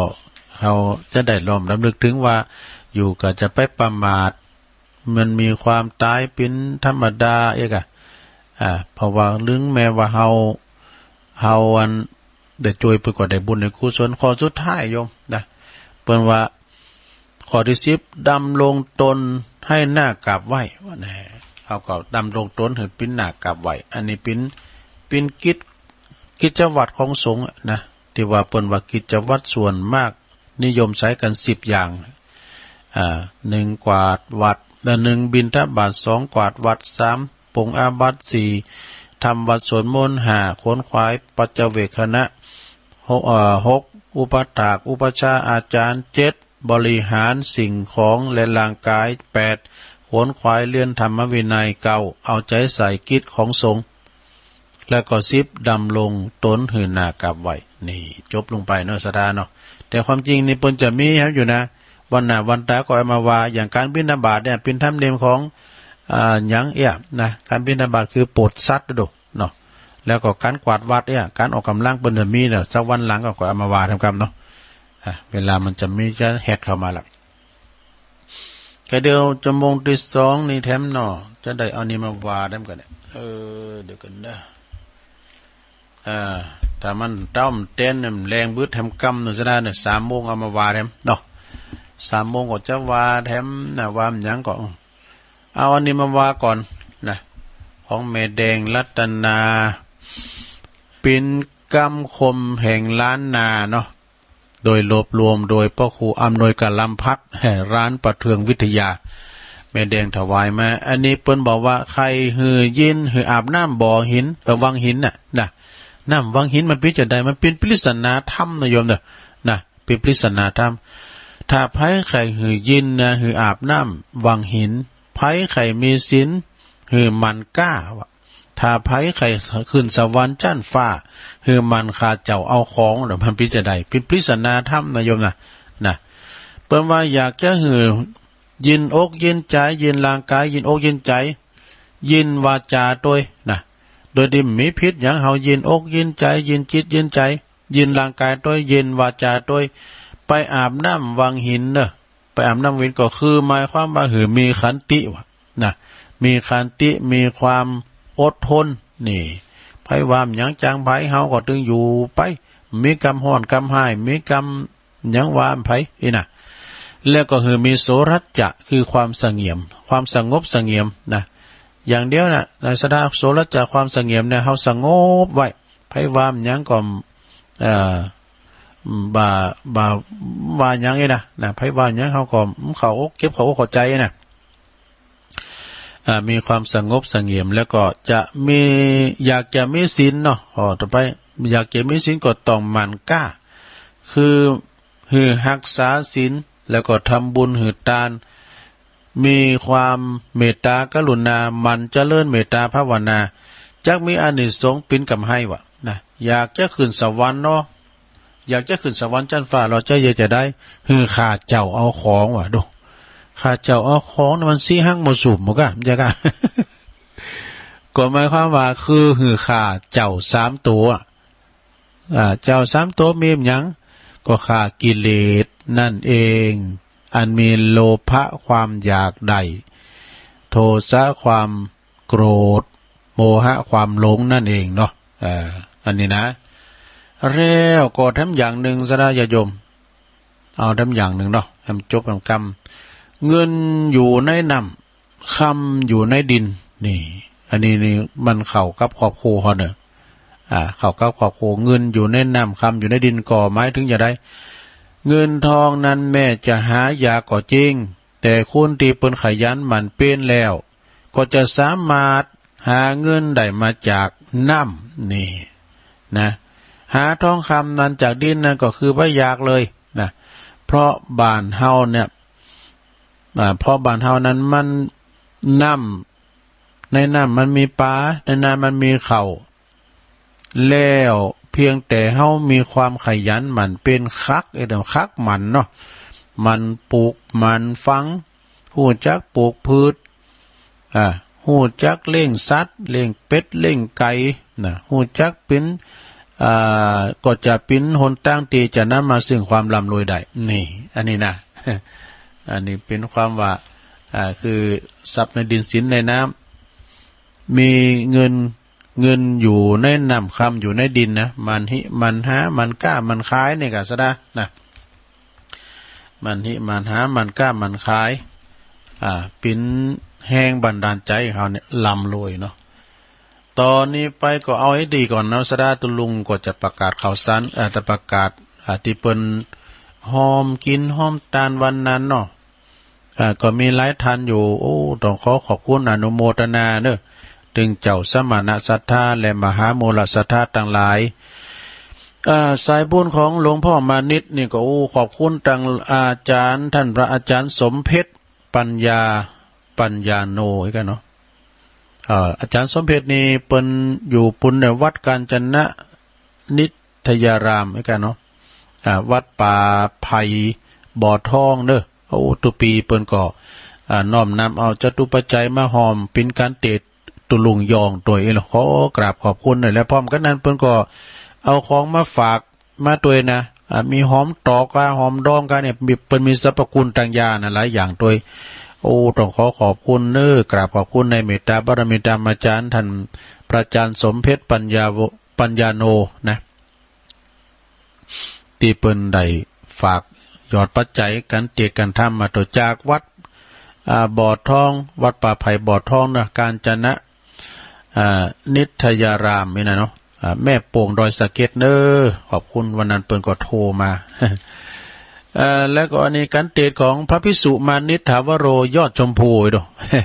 โอ้ขอบคุณเนอหลวงพี่มานิดเปิดก็สำนักสงฆ์หอมบุญเลขที่97หมู่เก่าบันป่าไม้แดงตำบุญแม่โป่งอำเภอดอยสะเก็ดจังหวัดเชียงใหม่ทุกวันนั้นเปิ้นมากันหลายเนอสายบุญปนา3ลำรถ3ลำรถแดงปีกถึงบ้านปอนป5 โมงไอ้กะเนาะขอบคุณกับหลวงพ่อมานิดเนาะอันนี้ก็หลวงพ่อบุญเนี่ยนะจะละสุโธกะ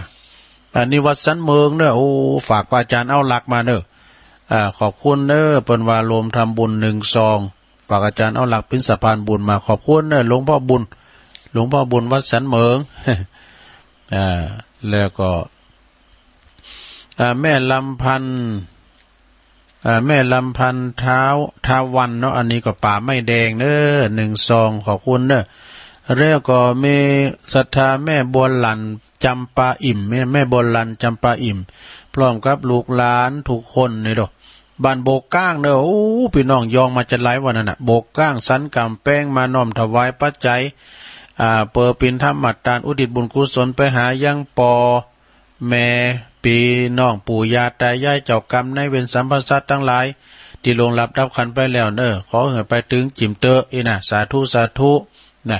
ยอดกันเตดตุลุงยองขอบคุณแม่โบราณจำปาอิ่มจากปุณนะ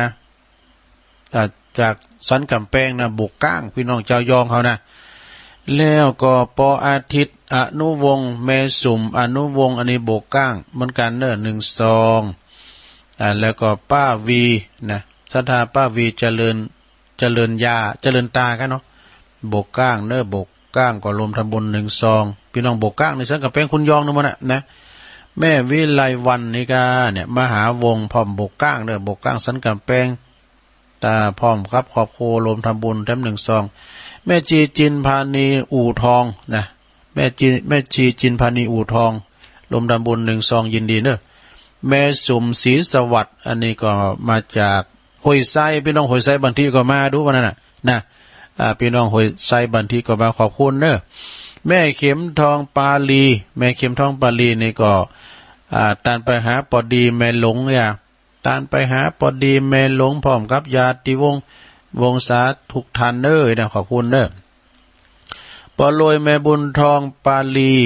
ห้วยไส้พี่น้องห้วยไส้ใหม่พัฒนาอีนะเนาะอันนี้ก็ทำบุญ1 ซองหมู่3เนาะทำบุญรวมกับตุลุงยองหรอแม่สุภัตตาปาลีหอยไซหมู่4นะพี่น้องบ้านหอยไซมากันเจนหลายเจ๊ลันจวนบ้านแม่ของเนี่ยแม่ของรวมทำบุญ1 ซองแม่จันดีจะสุขเจริญนางจันดีสุขเจริญปีสันน้ำเองนะพี่น้องสันน้ำเองก็มาจะหลายในวันนั้นนะก็รวมทำบุญ1 ซองเนาะขอบคุณแม่บุญโพธิยองนี่เปิ้นอยู่สันเมืองน้องหล่องนี่ฝากพระอาจารย์เอาหลักมาเนาะแม่ปอปันแม่แก้วบุญฟูสันเมืองเวงน้องหล่อง1 ซองโอ้เวงน้องหล่องก็ไปจะหลายนะสันเมืองนะวันนั้นแม่บุญปันอุบคำนี่สันปัดตองโอ้แม่บุญปันก็ไปแม่บุญปันแม่นิดแม่นิดจังกระดาษเนาะสันปัดตองขอบคุณแม่บุญปันที่เปิ้นนิมนต์ตุลุงไปแอวด้วยนะกะไปแพร่ระยองบ่จันดีอุ่นใจลินนะอุ่นใจจินก็อุ่นใจลินก็หอยโจแม่จันดี1 ซองนางสุพันธ์ธนุตันหอยโจ1 ซองแม่รำพันธ์หอยโจ1 ซอง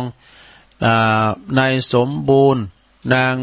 อัมพันธ์เสดสมหอยโจโอ้พี่น้องหอยโจมาจะหลายวันนั้นนะ1 ซองแม่สายสีใจสถานเนี่ยอันนี้ก็โฮมทำบุญพร้อมกับลูกหลาน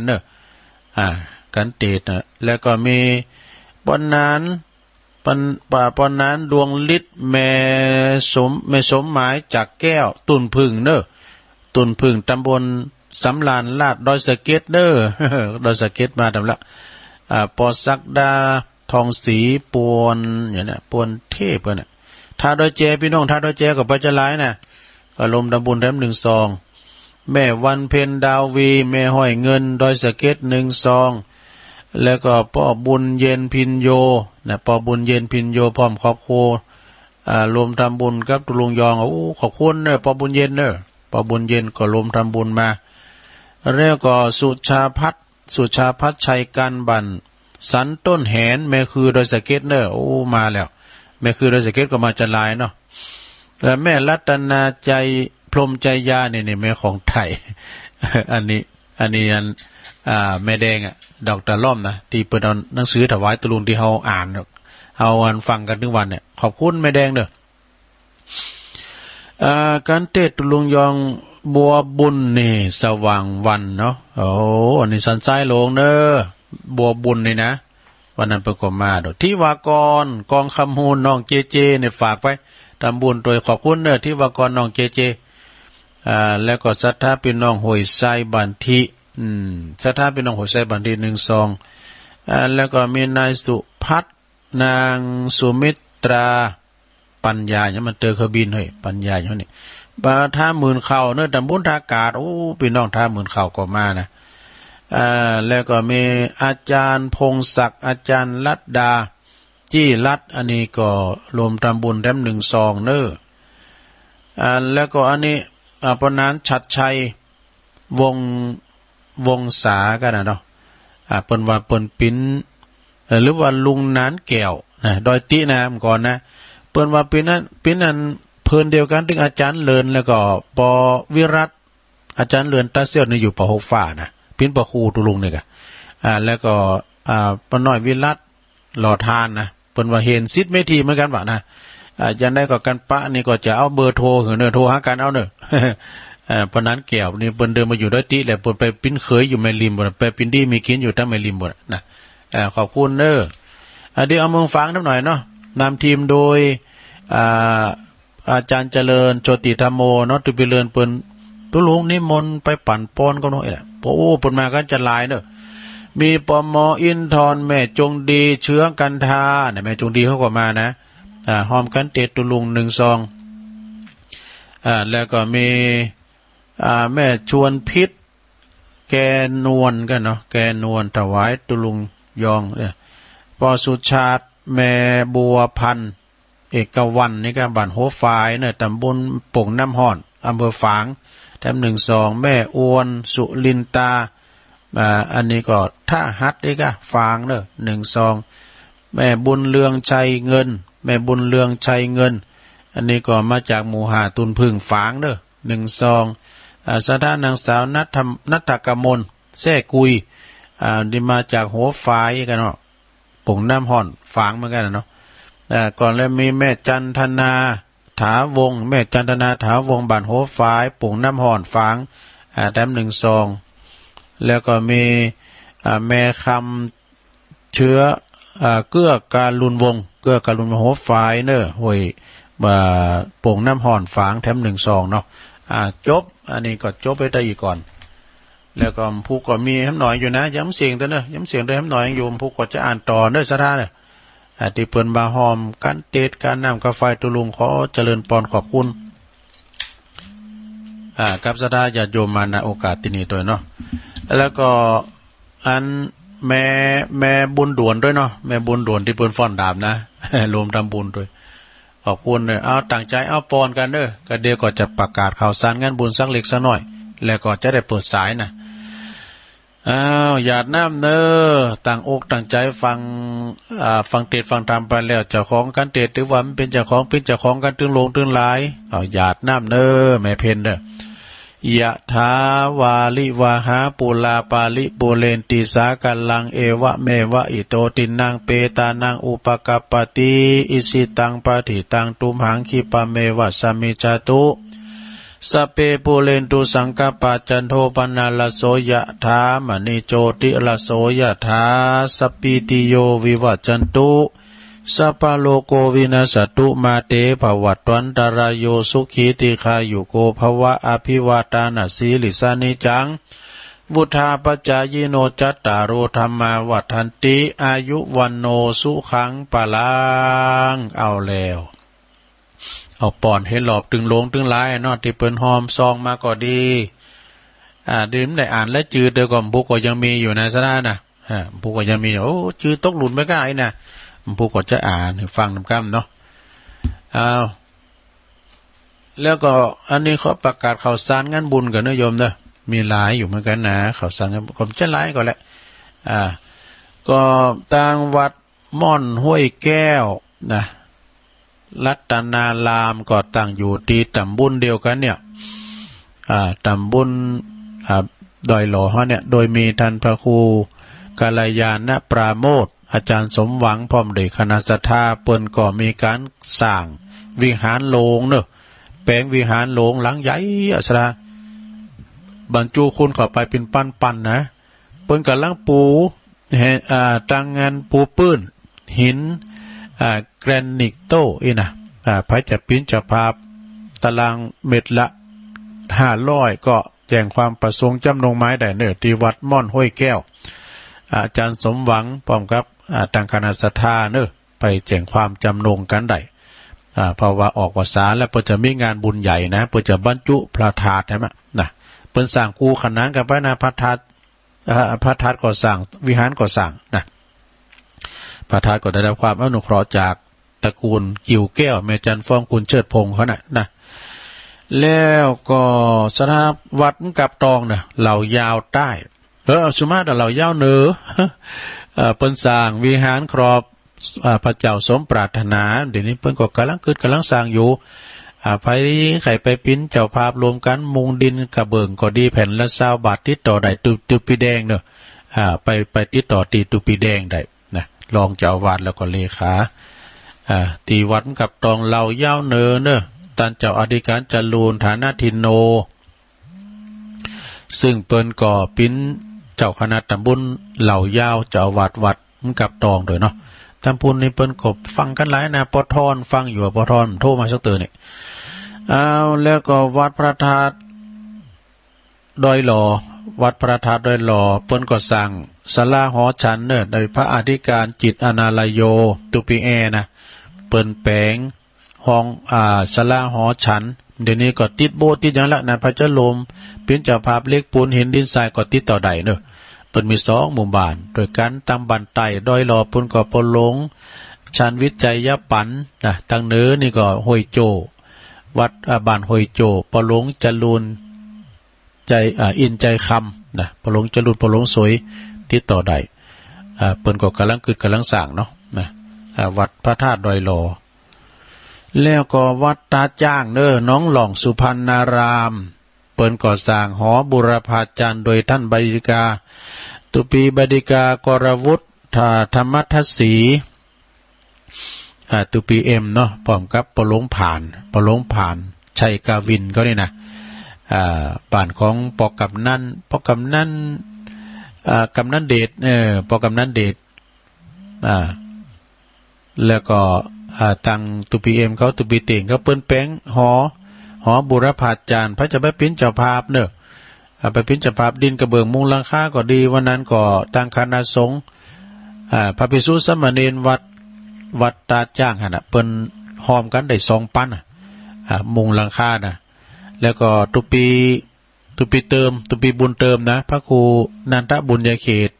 ก็ไปหอมกระเบื้องทำปัญหาเนาะในเฟซในไลน์นะตุลุงก็เลยประกาศไว้เนาะพระเจ้าหอมดินกระเบื้องมุงราคาก็ไปเนอะที่วัดตาจ้างน้องหลองสุพรรณารามเนาะที่ต่อใดตังปะลงก็ดีตัง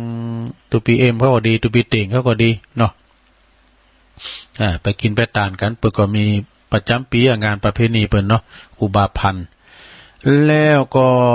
ศรัทธาญาติโยมก็จะไม่ลืมเนอะทุกวันที่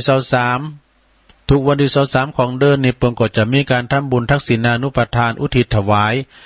กับหลวงปู่ครูบาอินตากตปุญโญหรือว่าท่านพระครูพิพิธปุญญาภิรัตน์นะที่วัดศาลาเนี่ยตำบลน้ำแพร่อำเภอหางดงเนี่ย แล้วก็วันที่23น่ะนี่ก็ได้รับองค์เตศได้รับเมตตาจากอาจารย์ท่านพระครูบดีกา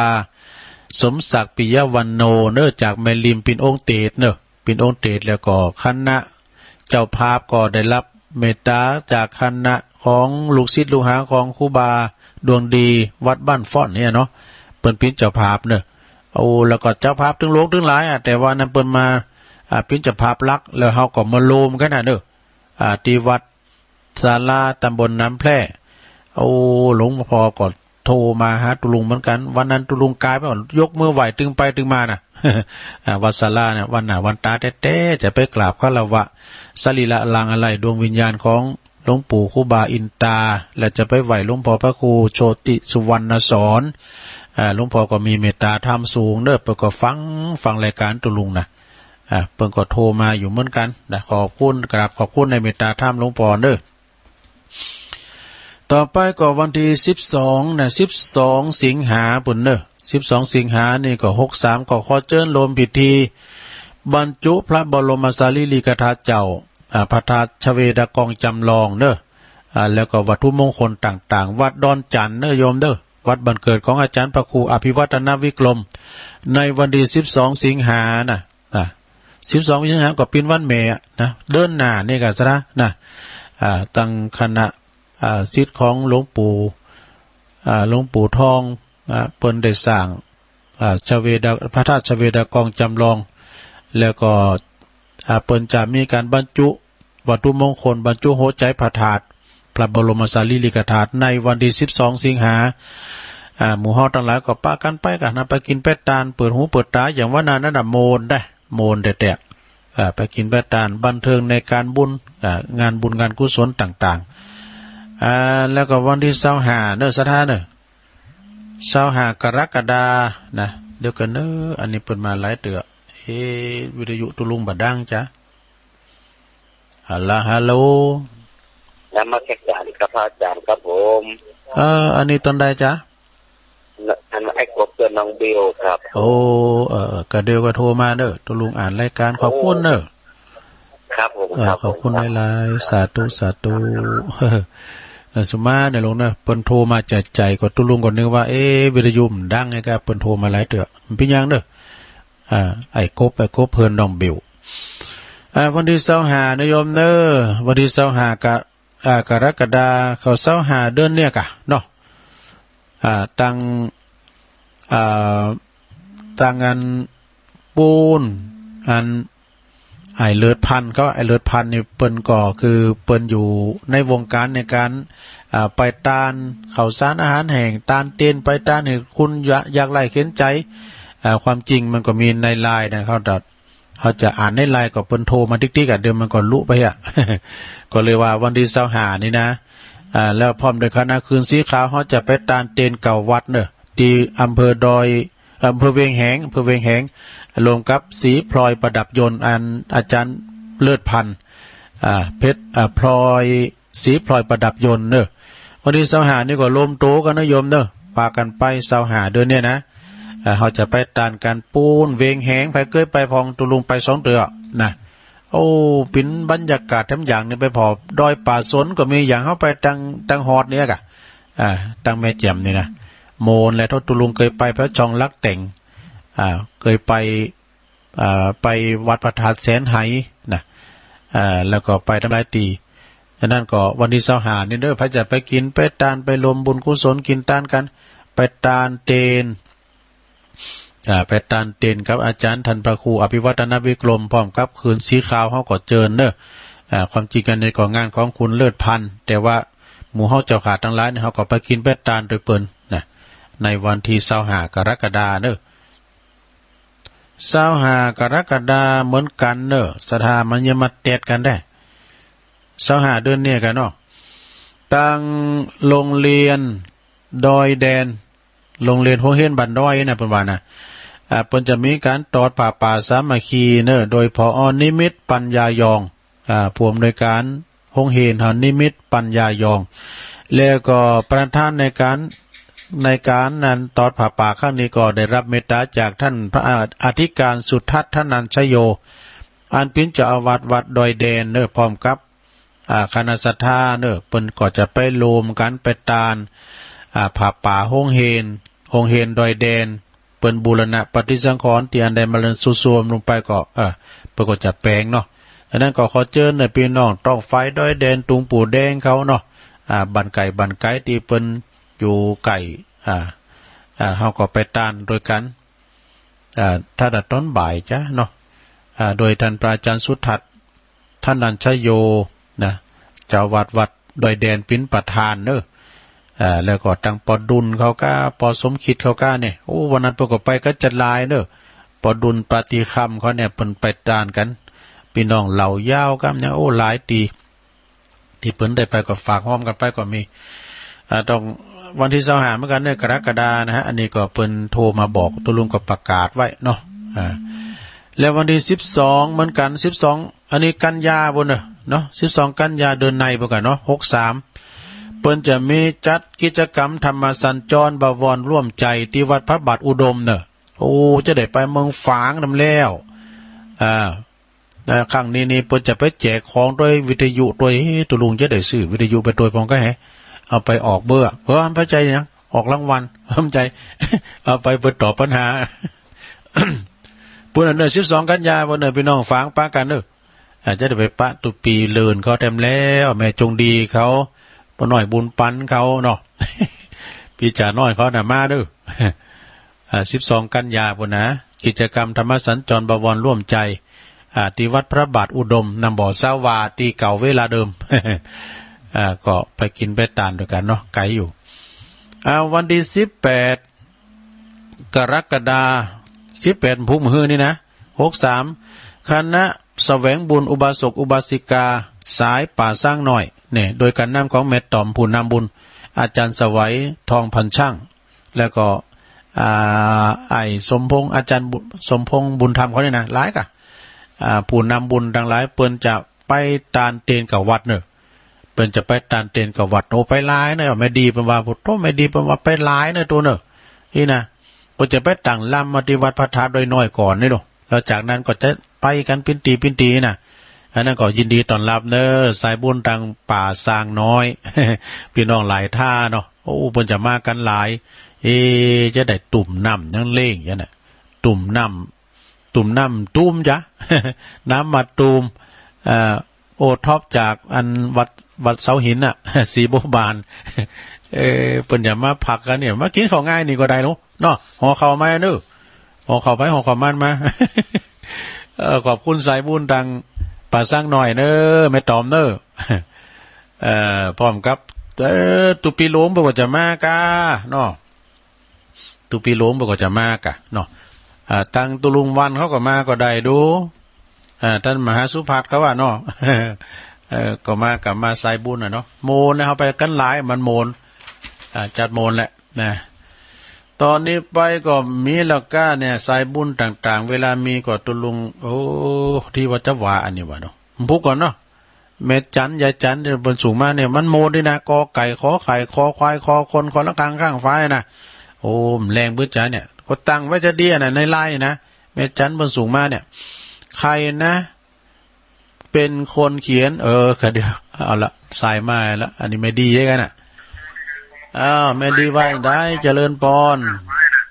หูแล้วหูแล้วเนาะข้อมูลแล้วข้อมูลก็ไม่ดีนะดูป่าสร้างน้อยอันดอยแดนน่ะบ่ได้นะดอยแดนในวันที่25แม่โจนเข้าไป25เด้อดอยแดนนะต้นตำรับผี6โตมีพี่น้องดีกะปินันลั่นก็ปินันลั่นนี่ปินปอดจานโดปินันลั่นนี่ปินน้องปอหลวงนิกรที่อยู่แพร่โป่งสหาเดือนเนี่ยแม่สหาเดือนเนี่ยไปกินแม่ตาเนี่ยไม่ดีเนอะไม่ดีป่าสร้างหน่อยมีงั้นก็โทรมาขอบคุณเนอะสานั่นเนาะ ไม่ดีนี่เพิ่นมีงั้นเพิ่นโทรมาลังไม้เนาะเจริญปอนเข้ามาใหม่เด้อเข้ามาใหม่เจริญปอนเพิ่มใจเดี๋ยวโอ้สุมาเด้อมันเต้นเปิดหูเจริญปอนเอาไปใส่ จ๋าครับผม อ๋อน้องเบลวะ ครับ น้องเบลมาแหละ เดี๋ยว เจ้าไอ้กุ๊บมันโทรมาเหรอ ครับเดี๋ยวต้องรอ ไอ้กุ๊บมันโทรมาไอ้กุ๊บเปิ้นนั้นไอ้กุ๊บวานปิ้นเพิ่นน้องเบลอีหรอ อ๋อต้องรอเปิดประกาศข่าวสารงานบุญแล้วก็รอให้ตัวลุงเปิดสายก่อนถึงจะโทรได้อากะน่ากะวันนี้จะไปการแล้วครับเดี๋ยวครับยินดีเนอน้องเบี้ยวนักร้องผู้สื่อข่าวของเรา เจริญปอนกลับวันสาเจ้าตุลุงอ๋อแม่สายทองเจ้าสักเจนนี่ตื่นมาตีสี่เจ้าอ๋อดีกะคุยกันโทรศัพท์ผู้เติมมันโกดนันตินเด่นกับเป็นใหม่เอาซันชุกแล้วหรอดีกะเจ๊กับเดียวกันได้เลยวะยินดีเนอขอบคุณสาธุวันนั้นวันนั้นฟังคนถ่ายทอดอยู่ไปจะเข้ามาว่าไปเห็นได้ไปนี่ปีนี้โอกาสนะ12ประกาศไปดอนจันทร์จ้า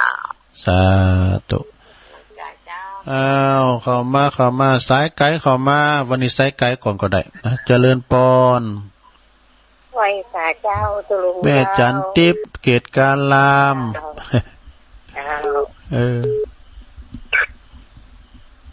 เกตการลามฟังเจ้าแล้วเนาะ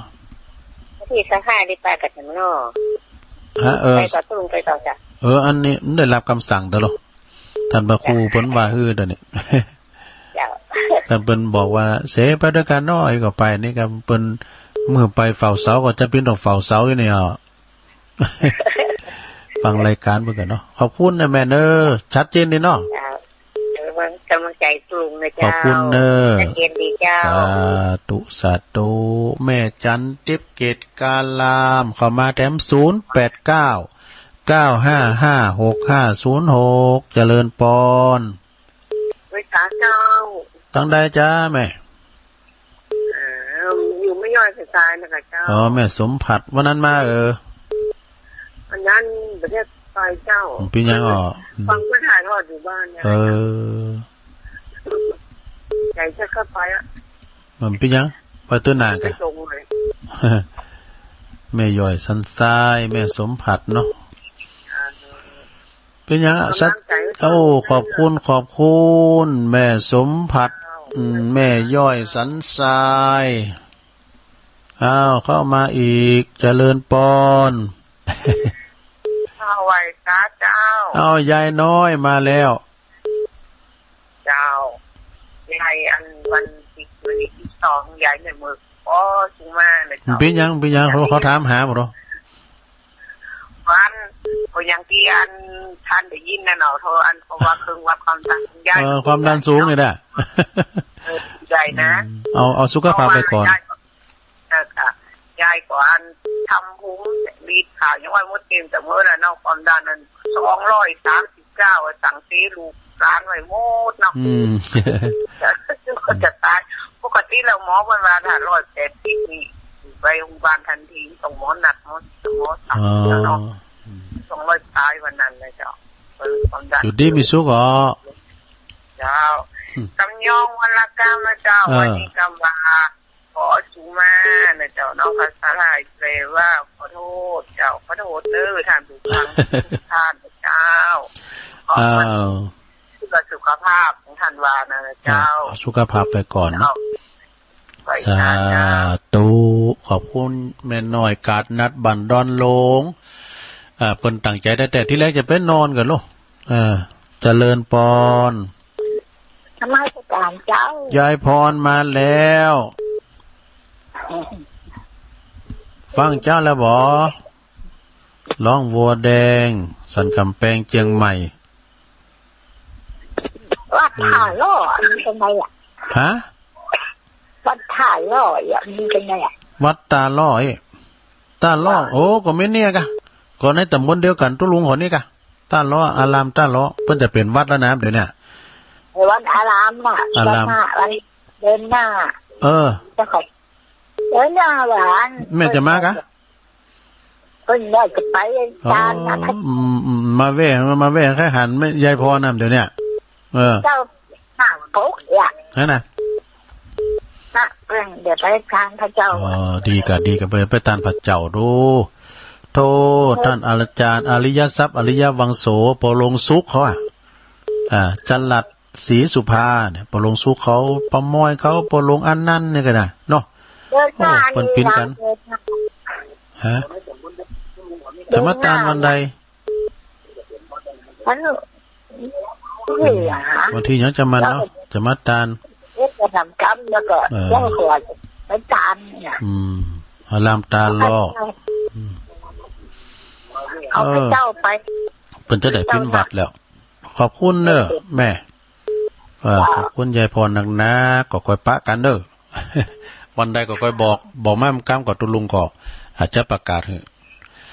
ที่วัดดงนิมิตแห่งเปิ้นยกฐานะปิ้นวัดโดยสมบูรณ์แล้วเนี่ยเป็นวัดที่มีพระภิกษุจำพรรษาปิ้นวัดโดยสมบูรณ์แล้ววัดดงนิมิตน้ำดิบน้อยเจริญปอนไหว้ศาลเจ้าตุลุงอันนี้แม่แดงเนาะใช่เจ้าตรงไหนน่ะฝังวัดชปการเจ้าชปการเจ้าใจประการแม่จันสีอ่ะแม่สีทอนเจ้าผิดไปหมดหรอแม่สีทอนใช่ปะมันบัดติดอะโทษตลอดอะบัดติดอะติดตลอดเจ้าจำติ้งมาได้เนาะมันอยู่หิ้มปากเลยนะมันเสียงมันเหมือนกันหลายคนน่ะแม่สีทอนฟังเจ้าเหรอกะฟังแต่เจ้าฟังตลอดอะทุกตนทุกองอ่ะแต่จัดติดอะไม่ละถึงเมื่อเจ้าเมื่อคืนอ่ะโอ้เตกะโทรตึงบัดติดท่านหาท่านพระครูก็โทรตึงบัดติดมันติดมอมันก็มีฮักตุลุงเนี่ยกะเนาะมันติดมอน่ะเจ้าเมื่อก็ฟังท่านพระครูหลวงพ่อใหญ่เด้อมืดนะคืนมืดนะหลวงพ่อพระครูนิวิตศีลสังวรวันพฤหัสอ่ะเปิ้นออกเมื่อคืนน่ะเปิ้นว่าตุเจ้าห่างตุเจ้าต่ำมั้ยดอกวันนี้มีฝนน่ะแม่ว่าก็มีร้อนบ่ต้องแดดแดดอากาศร้อนขนาดขอบคุณแม่สีทอนหลายๆเด้อเจ้าให้กำลังใจกันนะน้องโอ้สาธุเจ้าไหว้สาเจ้าแม่สีทอนปุ้นประอยู่ชัยประการบุญนะขอบคุณเด้อเจริญปอนต้องได้จ้ะเจ้าห้วยปะตองตำบลในปงราชเกตเจ้าห้วยปะตองนะแม่หยังก่อแม่ฟองคำติดแก้วแต่กะแม่ฟองคำติดแก้วว่านั่นฟังนึงเพิ่นถือวันเข้ามาเจ้าญาติน้ำใหม่การดีกะเจ้าอนุโมทนาเจ้าแต่กะห้วยปะตองเจ้าห้วยปะตองวัดของพระครูอ่ะเนาะเจ้าครูผู้ที่ทำนักเจ้าพระสมเด็จเจ้านักเทศเจ้านั่นก็ตุปีสมเด็จนะเจ้าโอ้ยินดีก็เปิ้นน่ะเปิ้นฝากของมาให้ตุลุงนี่ขนาดได้หันกันหน้าต้องกันคือมีใจนับถือกันน่ะนะโดยเจ้าใจกว้างเจ้าโอ้เปิ้นเป็นนักเทศแถมน้อยเกินตุลุงจะนิมนต์มาเทศมาเผยแผ่ธรรมตอนนี้เปิ้นเก่งเทศเปิ้นสอนเปิ้นเทศเจ้าโอ้ลายมือเปิ้นงามเปิ้นเขียนด้วยมือตัวเองนะปลดลายมือเปิ้นเหลือพอกันแหละพอดีเจ้าไปตามเราเจ้าว่าเปิ้นเงินอันถึงอันว่าผู้ที่ทำมันรักแต่เปิ้นว่าเนาะก็วันเลยเจ้าขอบคุณนะแม่ฟองคำเนาะเจ้าฟังถึงวันแล้วก็โคตรปฏิเดียวติดแล้วเนาะตะเกณฑ์เจ้าผู้ก็โทรมาแล้สาธุก็ได้ฮู้ได้หันก็ได้มีความข้อมูลทั้งหลายก็หลวงพ่อบุญหลวงพ่อ มานิดนะกะเนาะเจริญปอนฝ่ายสาเจ้าคือลุง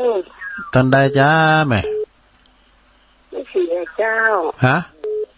ไม่สีเจ้าอ๋อไม่สีนี่กะไม่สีก็เพื่อนเจ้าโอ้วันนั้นป้ากันสักคำได้ป้ากันสักคำ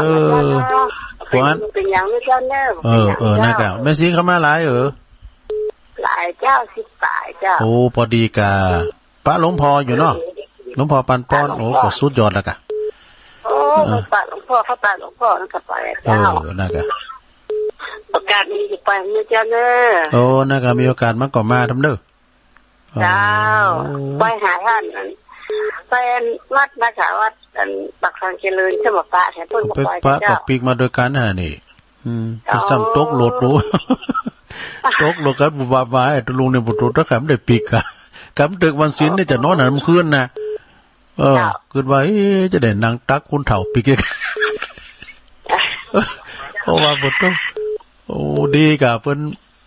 อาจารย์เพิ่นปีกเตยแล้วก็เพิ่นเฮาก็ปีก่อนก็เอานางหน้านี่พินทาไปแต่นางหน้าพินทาวันนี้ถึงกลางๆเนี่ยแต่พอดีญาติโยมบ่พินก็เพิ่นมาส่งอาจารย์นี่กะอีดูคุณมากูเตือนมาที่ไหนอ่ะไฟมาถนัดติดจ้ะแต่ไปซบตื่นมาละปุ๊บต่างคู่แต่ไปแต่กันวนๆในอามอนวิดีโอลุงนะครับปีนี้ในเมซีเนี่ยขอบคุณเนี่ยว่าเตือนหนาเนาะเจ้าฝนตกเนาะคันทำฝนเหมือนกันแล้วเจ้ารู้วันนั้นนะฝนว่าเจ้าโอ้ขอบบุญนะเกกะที่วัดไฟหินน่ะตกแต่วันน่ะฝนตกเสียเนาะกินหมนตันวันแท้ๆประทับใจได้เลยขอบคุณแม่ซีเนาะสีตุ่นพึ่งเด้อสลับปีเนาะเจ้าเจ้าเจริญปอนเจริญปอนเจริญปอนลุงอ้าวตั้งได้ปออกไอ้นั่นยุดยุดนะยุดตุ่นพึ่งเนาะยุดตุ่นพึ่งอะครับโอ้หายหน้าหายตานี่อยู่เลยมาหายเนี่ยฟังจะลงแล้วมันโทรมาตีนนั่นน่ะโทรติดฟังเพลงม้วนเจ้านี่เต้นได้ฟังเพลงกะโอ้ดีกะโอ้ครับโอ้โทรมาก็ดีแล้วยุดตุ่นพึ่งครับฟังตลอดเนาะครับโอ้ขอบคุณยุดเนอะเฝ้าแม่ดีๆเนอะเพราะอุปเล่งแม่เป็นโอ้สาธุ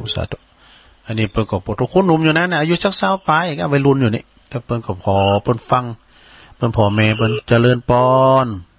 ครับว่าสาธุลุงอันนี้อันปอมหน่อยบุญปานครับผมมาแล้วมึงฟังถึงวันที่12กันยา12กันยาปักกันกะครับผมแล้วว่ามีว่าบุญวาสนาบตายก่อนเนาะโอ้ไปมีเห็นไหนอยู่ด้วยกันกะสาธุขอบคุณบุญวาสนาเลยกราบท่านสักครั้งโอ้เฮาถึงปักกันแล้วดูโตปักกันแล้วก็แต่เสาะของไปไปเป็นกำลังใจเนาะข้อมูลเนี่ยแหมกำเนี่ยคุณจันนักเนี่ยมากันได้หลาย12กันยานะโอ้หลายเนี่ย12กันยานี่โควิดบ่มีแล้วโลกโอ้นั่นเนาะสบายแล้วขอบคุณจันนัก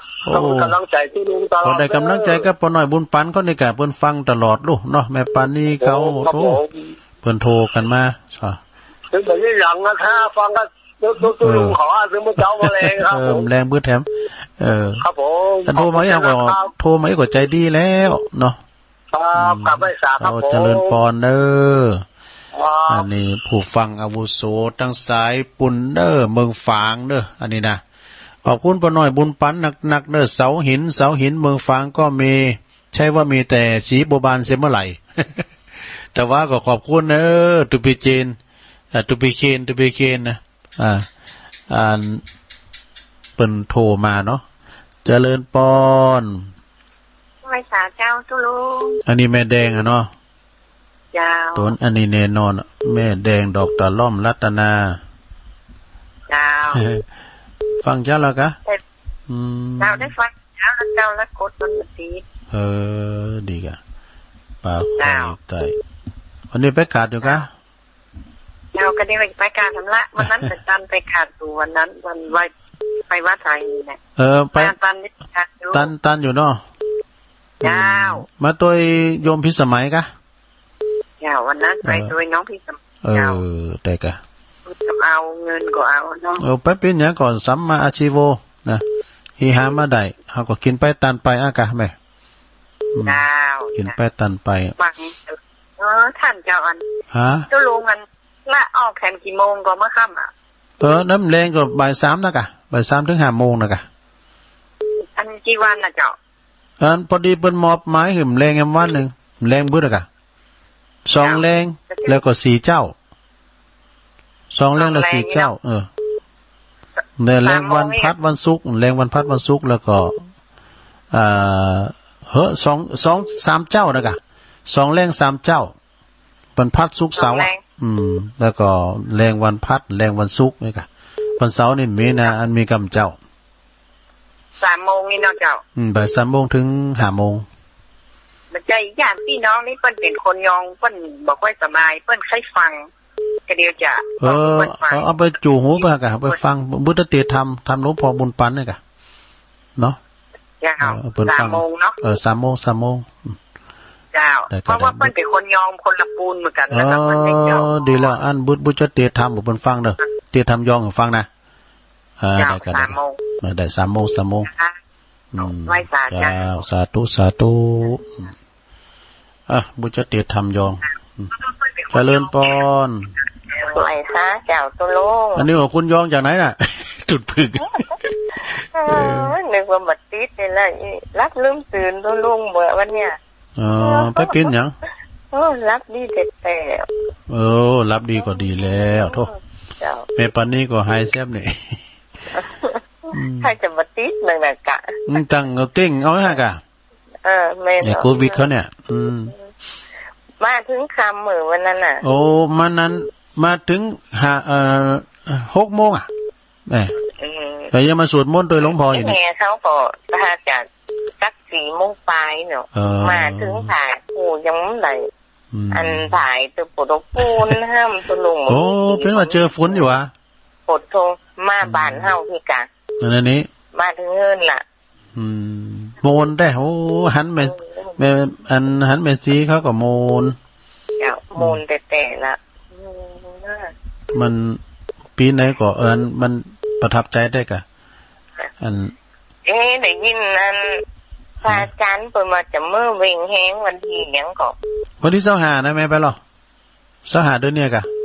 4 โมงรอบหมุนอ่ะแม่ว่าลงตัวว่ากะป้าแม่ปานี่ไปด้วยเปล่าไปกะเอารอเขียนไปด้วยมันจับเหมือนลำใหญ่ไหนเป็นลงทางถามก่อนเด้อถามก่อนถ้าว่าได้ไปก็ไปเนาะถ้าปุ่นก็ถึงคนไทยจะว่าได้ไปรถตู่ผมมีผู้ด้วยกี่กันน่ะโอ้ตุ่นพึ่งเนาะเอาอายุมาด้วยเด้ออายุยุดนี่มันเมาโซนน่ะมือยังก็ต้องเห็นลุงโมทนาตุลุงเด้อที่ไหนก็ได้ไปมีโฟโต้บ่ไปมันเฮามาต่างนี่เนาะช่วยเพิ่นไปอันแม่ปานนี้ก็จะไปลืมเน้อหลวงพ่อมานิดเปิ้นจะเอาตุลุงไปตัวยนะวันใดเพิ่นจะบอกมันค่ำแม่ปานนี้เพิ่นจะไปแอวเจริญปอนไปสาตุลุงโอ้ปอบุญธรรมแล้วนี่แท้วันนี้อดบ่ได้เด้อลุงเอ้ยปอบุญธรรมชัยกาดหมูเปิ้งครับหมูลุงไปนำวันนี้ก็บอกความมีบุญแห่งมันเด้อมีลมหายใจแห่งมันเนาะได้ฟังตุลุงนะครับคนเฮานี่ก็อย่างที่ลุงได้ทำตะเกียได้ยิ่งกลัวยิ่งกลัวก็ยิ่งเข้าใกล้ยิ่งอยากได้ก็ยิ่งมีใจเฮาเนาะตุลุงเนาะเนเตียของกลัวของแก่ของตายก็เข้าหาตั้งวันนี้ก็เข้าหามแล้วนี่เราตุลุงเนาะหามมันละได้ความหนุ่มความแข็งแรงอย่างเก่าอย่างหลังคนนี้ก็หนีเข้าไปแหมวันนะตุลุงน่ากะหนีเข้าไปถึงวัน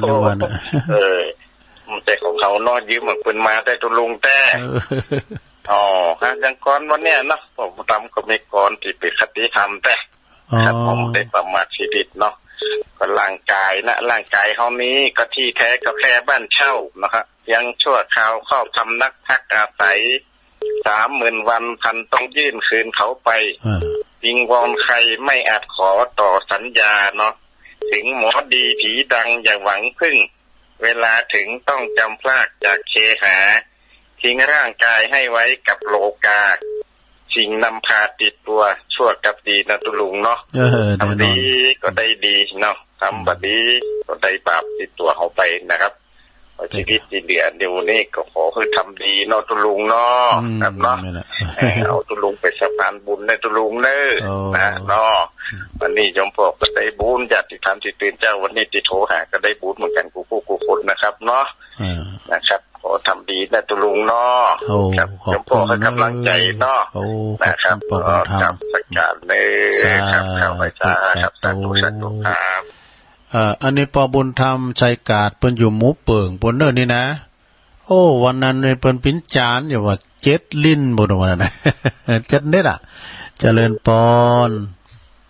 กราบนมัสการท่านเจ้าโอ้หลวงพี่มันนิดมาแล้วนั่นแล้วได้ถึงหลวงพี่ได้ถึงพระครูมานี่คือที่สังฆทานน่ะ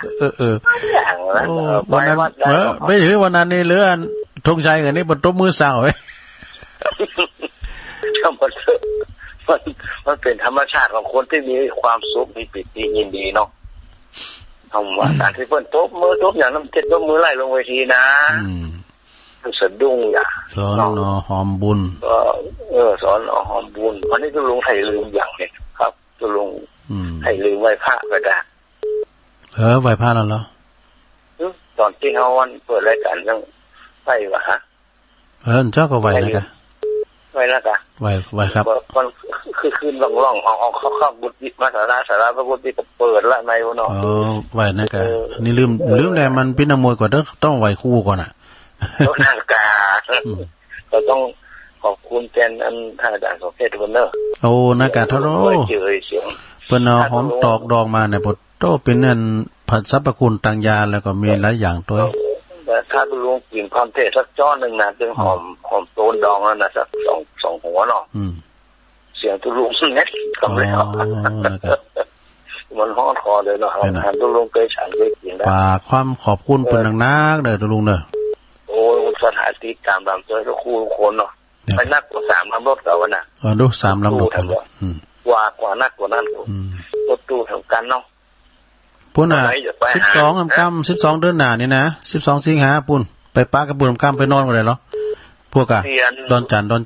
วัดบ้านเกิดอาจารย์ข้ามนี่โดยเสียกรรมเดียวกันหน้านี้ชั่วโมงกว่าถึงแล้วนั้นมันไก่อันนี้เนาะใช่ผมไปหลายเจออะไรหมดตอนเรียนหลายปีก่อนเนาะเป็นเนี้ยไปกะโอ้วันที่12นี่เป็นตั้งใจไปกะไปเจอกันไปปะกันไปทำบุญบรรจุพระธาตุเนาะอย่างว่านั้นเนี่ยมันโมนแตะประทับใจได้แต่มีความสุขสุขใจก็ได้บุญนะสมาคมเฮานะเนาะคือว่านี่ครอบครัวใหญ่ด้วยครอบครัวกว้างอย่างครอบครัวมกอ่ะกะอย่างอาจารย์สุนันท์และอองศรีเขาว่าน่ะครอบครัวมกปีอรพินครับเพิ่นวางก่อนน่ะวนออกไปแล้วบนมดก็สปอร์ตก็เสียรู้เจ็ดแบบปีแล้วหรอจอมเป็นหยังก่อนถ้าว่าเปรียบเทียบเปิ้นเมื่อก่อนนั่นน่ะก็น่าก็ยังทุกวันพูดนะผมต้องเดี๋ยวก็เอาใจท่านสุนันท์พ่อแล้วก็เฮาไปหันเจือก่อนที่เฮายังบ่ได้เป็นผู้เจ้ารอบหลังให้นะเนาะก็เอาเพิ่นเห็นน้อยวันพูดป้ากับอาจารย์พงษ์พันธ์จึงอยู่สุขจอมต้องเนี่ยกันแต่กะโอ้เสียงนุ่มอาจารย์พงษ์พันธ์น่ะเสียงหนุ่มเสียงการบางนั้นเสียงนุ่มตุลุงนิวัฒน์บางตาเขาเนี่ยนะแม่น่ะนิวัฒน์บางตาเนาะหันที่ไหนถ่ายรูปที่นั่นน่ะแม่น่ะพอเก่าอ่ะพอสถานีวิวมกเก่าอ่ะลาออกมาทำธุรกิจส่วนตัวก็เลยล่ะเป็นช่างภาพนักข่าวเลยล่ะมีสมาคมของคนน้อยอย่างผมเพิ่นไปปุ๊บคนหันบอลเข้ามาหาทุกคนที่เป็นนักข่าวอ่ะครับที่เขาได้รู้ขอบคุณเด้อที่วันนั้นที่เขาได้ไปทำบุญร่วมกันนะครับบุญญาบารมีว่าผมเชื่อว่ากรรมแห่งความดีและกรรมของความชั่วมีจริงถ้าชาติหน้าผมก็จึงว่ามีจริงผมขอเป็นบริวารของท่านพระคุณเจ้าทุกรูปทุกองค์เด้อพร้อมกับศรัทธาญาติโยมทุกคนขอเป็นบริวารสาธุอนุโมทนาบุญได้เกิดมาเป็นตุจับกูจานเด้อโอ้ลดไปแล้วโอ้สายบุญบนขอบคุณเนอะเพิ่นก็หอมบุญมาจัดหลายเนอะสายบุญหลวงพ่อมานิดนะเจริญปอนนมัสการไหว้สาครับโอ้อาจารย์นิพนธ์หลวงพี่มาแล้วครับมาอาทิตย์ละครั้งก็พอนะครับได้กันไม่เป็นไรเอาวันนี้เอาเป็นเนื้อนะครับครับขอบนบานศาลกล่าวกับเจ้าพ่อลูกช้างขอถูกหวยรวยสกุลเอาเพียงแค่100 แสนแค้นแก้จนนั่งค่ำบนกับเจ้าพ่อขอให้รวยแม้ถูกหวยรวยคราวนี้พี่เจ้าพ่อจะสร้างต่อศาลาใหม่ให้สุดสวยทั้งหัวหมูพร้อมเป็ดไก่ต้มใส่อวยแถมอีกด้วยมีละครฟ้อนให้ดูนี่ส่วนท้ายนะครับครับคิดดีซื้อดีถูกดีคิดผิดซื้อผิดถูกผิดจากนมัสการครับผมไหว้สาครับ เอาอันนี้อาจารย์นิพนธ์เนอเอากรอนมาฝากนะขอบคุณเนอไว้สาครับเจริญปอนเจ้ากับแม่จ่าเจ้าตุ้ลุงแม่สุกแก้วศิลพรสิเตี้ยเด้อแม่สุกแก้วมาแล้วเจ้าฟังตุ้ลุงตั้งแต่เจ้าแล้วเลยเจ้าติดตามตลอดเด้อตุ้ลุงเจ้ากับแม่จ่าเด้อตุ้ลุงเด้อขอบคุณเนอแม่สุกแก้วศรีลาพรเจ้ากับแม่จ่าเจ้าตุ้ลุงสาธุตัวแทนพี่น้องสิติน้องหล่องเจริญปอนจ้าไม่ใช่เจ้าตุ้ลุงมาแล้วแสนพรหมย้ำได้อ่านชื่อตัวเดิมผู้ก่อนแม่สุทัศน์คือฝนตกก็บ้านเราจะหนักจิ้มใจเนาะเจ้าพอปุ่งพอเย็นประจุพอเย็นโอ้ดีกะตอนนี้มันตกหลายอ๋อก็มันร้อนขนาดตะวันเนาะโอ้แดดเน็ตได้กะโยมก็มาห่มผ้าทาสห่มผ้าพระธาตุพรมแดดฮ้อนแดดร้อนนี่ท่านผู้กำกับก็ว่าหลวงพ่อก็อยู่เขาก็ได้รับผมได้รับว่าได้ทาเพิ่นน่ะกะแต่ว่ามาตอนรับเพิ่นน่ะโตพอดีบ่ลงบ้านมาตัวมาตอนรับคณะโยมแล้วหลวงพ่อเพิ่นไปเมืองนานหลวงพ่อเด้อต้อนรับเพิ่นดีๆเด้อเพิ่นเอาผ้ามาห่มพระธาตุกะท่านผู้กำกับเขาเพิ่นก็มาหลาย6คนเด้จ้าชัดเจนเนาะแม่สุทัศน์เนาะชัดเจนนะขอบคุณเด้อปะกันวันนั้นกินตาลโมนกันได้เนาะแม่สุทัศน์ดีโมนแสนพรหมทุ่งปีแม่วางเนาะเจริญปอน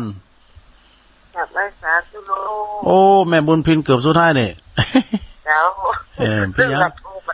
แรงบึ้งกับฟังแฮมน้าบุญน้าตุลุงนอดที่เขาไปกันฝนตกเนาะโอ้แต่กะก็เขาไปปักก็หันจัดหลายลุงก็ไปปักอันเป็นนั้นเป่งป้อยเป็นนั้นย่างหนึ่งก็ปะเป็นนั้นปึ้งก็ปะโดแตบใต้ไว้สาท่านพระคุณเจ้าโอ้เปิ้นขาวสูงโปร่งเด้อรอแล้วรูปรอแล้วเปิ้นก็อันไปกินเป็ดตาลพี่คำวันนั้นน่ะพี่แม่มาถึง3 โมงโอ้พอดีอยู่กับไก่นี่เนาะกำลังใจเนอะขอบคุณเนอะเอาแถมสายสุดท้ายบึดก็โทรมาทำเนอะมุกเจ้าทำเจริญปอนเจ้าจะไว้ตาเมลี่ห้วยโทกมาแล้วเจ้าโอ้วันนี้ลูกเจ้านะเจ้าดีกะทุกเจ้านั่นเจ้าเนาะเจ้าอาจารย์เขามาอู้แต่ละตนแต่ละองค์เป็นที่พึ่งกันใจแม่น่ะซึ่งองค์เจ้ามันโอ้ม่วนใจและสิ่งกติสอนใจได้หลายอย่างนะเจ้าแม่น่ะถึงวันเป็นที่พึ่งกระแสนะเจ้าโอ้แต่น่ะวันรับนอนแล้วก็ฟังไปพวกเจ้าก็ฟังแถมเด้อฟังรายการว่าอาจารย์เขานี่นะดีละได้รู้ข่าวเพื่อสี่ข่าวไปทำบุญนั่นน่ะโมนาถ้าเพิ่นโดยนะเจ้าแม่พ่อเพิ่นถ่ายทอดสดโดยอยู่บ้านก็ได้ฟังขอบคุณแม่ลิเนอร์สาธุตัวลุงขออนุญาตเกินเนิ่มแรงบุญจะได้เตะทำยองให้คุณยองฟังตึงลาวตึงยองเนาะขอโทษสายเกินเนิ่มพวกเจ้าโทรมาทำใหม่แม่ดีป่าสร้างน้อยนะสายที่1สายที่2น้องเบี้ยวสายที่3แม่สายทองห้วยการสายที่4ก็แม่จันทิพย์เกตการลามสายที่5ก็แม่สมผัดแม่ย่อยสันทรายสายที่6ก็ยายน้อยกาดนัดบั่นดอนหลงสายที่7ก็ยายพรร้องวัวแดงสันกับแป้งเชียงใหม่ปุจมาตานผัดเจ้าที่อารามตาล่อสายที่8ก็แม่สีทรชัยประการนะสายที่8นะสายที่9ก็แม่ฟองคำติ๊บแก้วจากสันห้วยป่าตองห้วยป่าตองนะสายที่10ก็แม่สีตุนพึ่งสารปีสายที่11ก็อายุทธเนตุนพึ่งนะฟังตลอดด้วยสายที่12ก็ปน้อยบุญปันเสาหินฟางเด้อสายที่13ก็แม่รัตนาแม่แดงดอกตะล่อมป่าคอยไต่เพิ่นว่าคุณยองเพิ่นสบายบึดแรงตุลุงจะเตะทำยองให้ฟังอีกอะเนาะ ลำไม้เด้อนะสายที่14แม่สีสางเลงเด้อตุนพึ่งน้องหลองสายที่15ก็ป้อบุญทำใจกาดหมูเปิงเอากรมาฝากด้วยสายที่16ก็หลวงพ่อมานิถาวโรสำนักสงฆ์หอมบุญสายบุญหน่อยนะสายตั้งบุญเฮาสายที่17ก็สายบุญเหมือนกันสายมงคลอาจารย์นิพนธ์วัดพระธาตุดอยสะเก็ดได้เอากลอนมาฝากด้วยนะแล้วก็สายที่18แม่สุแก้วศรีลาพรตัวแทนพี่น้องสิติสายที่19แม่สุทัศน์ดีมูลแสนพรหมทุ่งปีสายที่20แม่บุญพินโรงพยาบาลลานาสายสุดท้ายสายที่21เมลิห้วยโทกจากบ้านโฮ่งเนาะขอบคุณครูเสงครูสายเนออย่างได้ก่อนโทมตั้มเต้นก็พุกโทรมาแถมพุกก็โทรมาแถมวันนี้ก็ตุลุงจำเป็นต้องนำรายการจากลาสตาไปก่อนเนอะแรงบึกบ่าย3 โมงก็ปากันแถมสถานีทีเดียวกันเนี่ยเนาะขอความสุขความเจริญจุ่มบังเกิดแด่ศรัทธาญาติโยมทั้งหลายทุกท่านเนออยู่ดีมีสุขจัตตารโอธรรมาวัฏฏันติอายุวันโนสุขังพลัง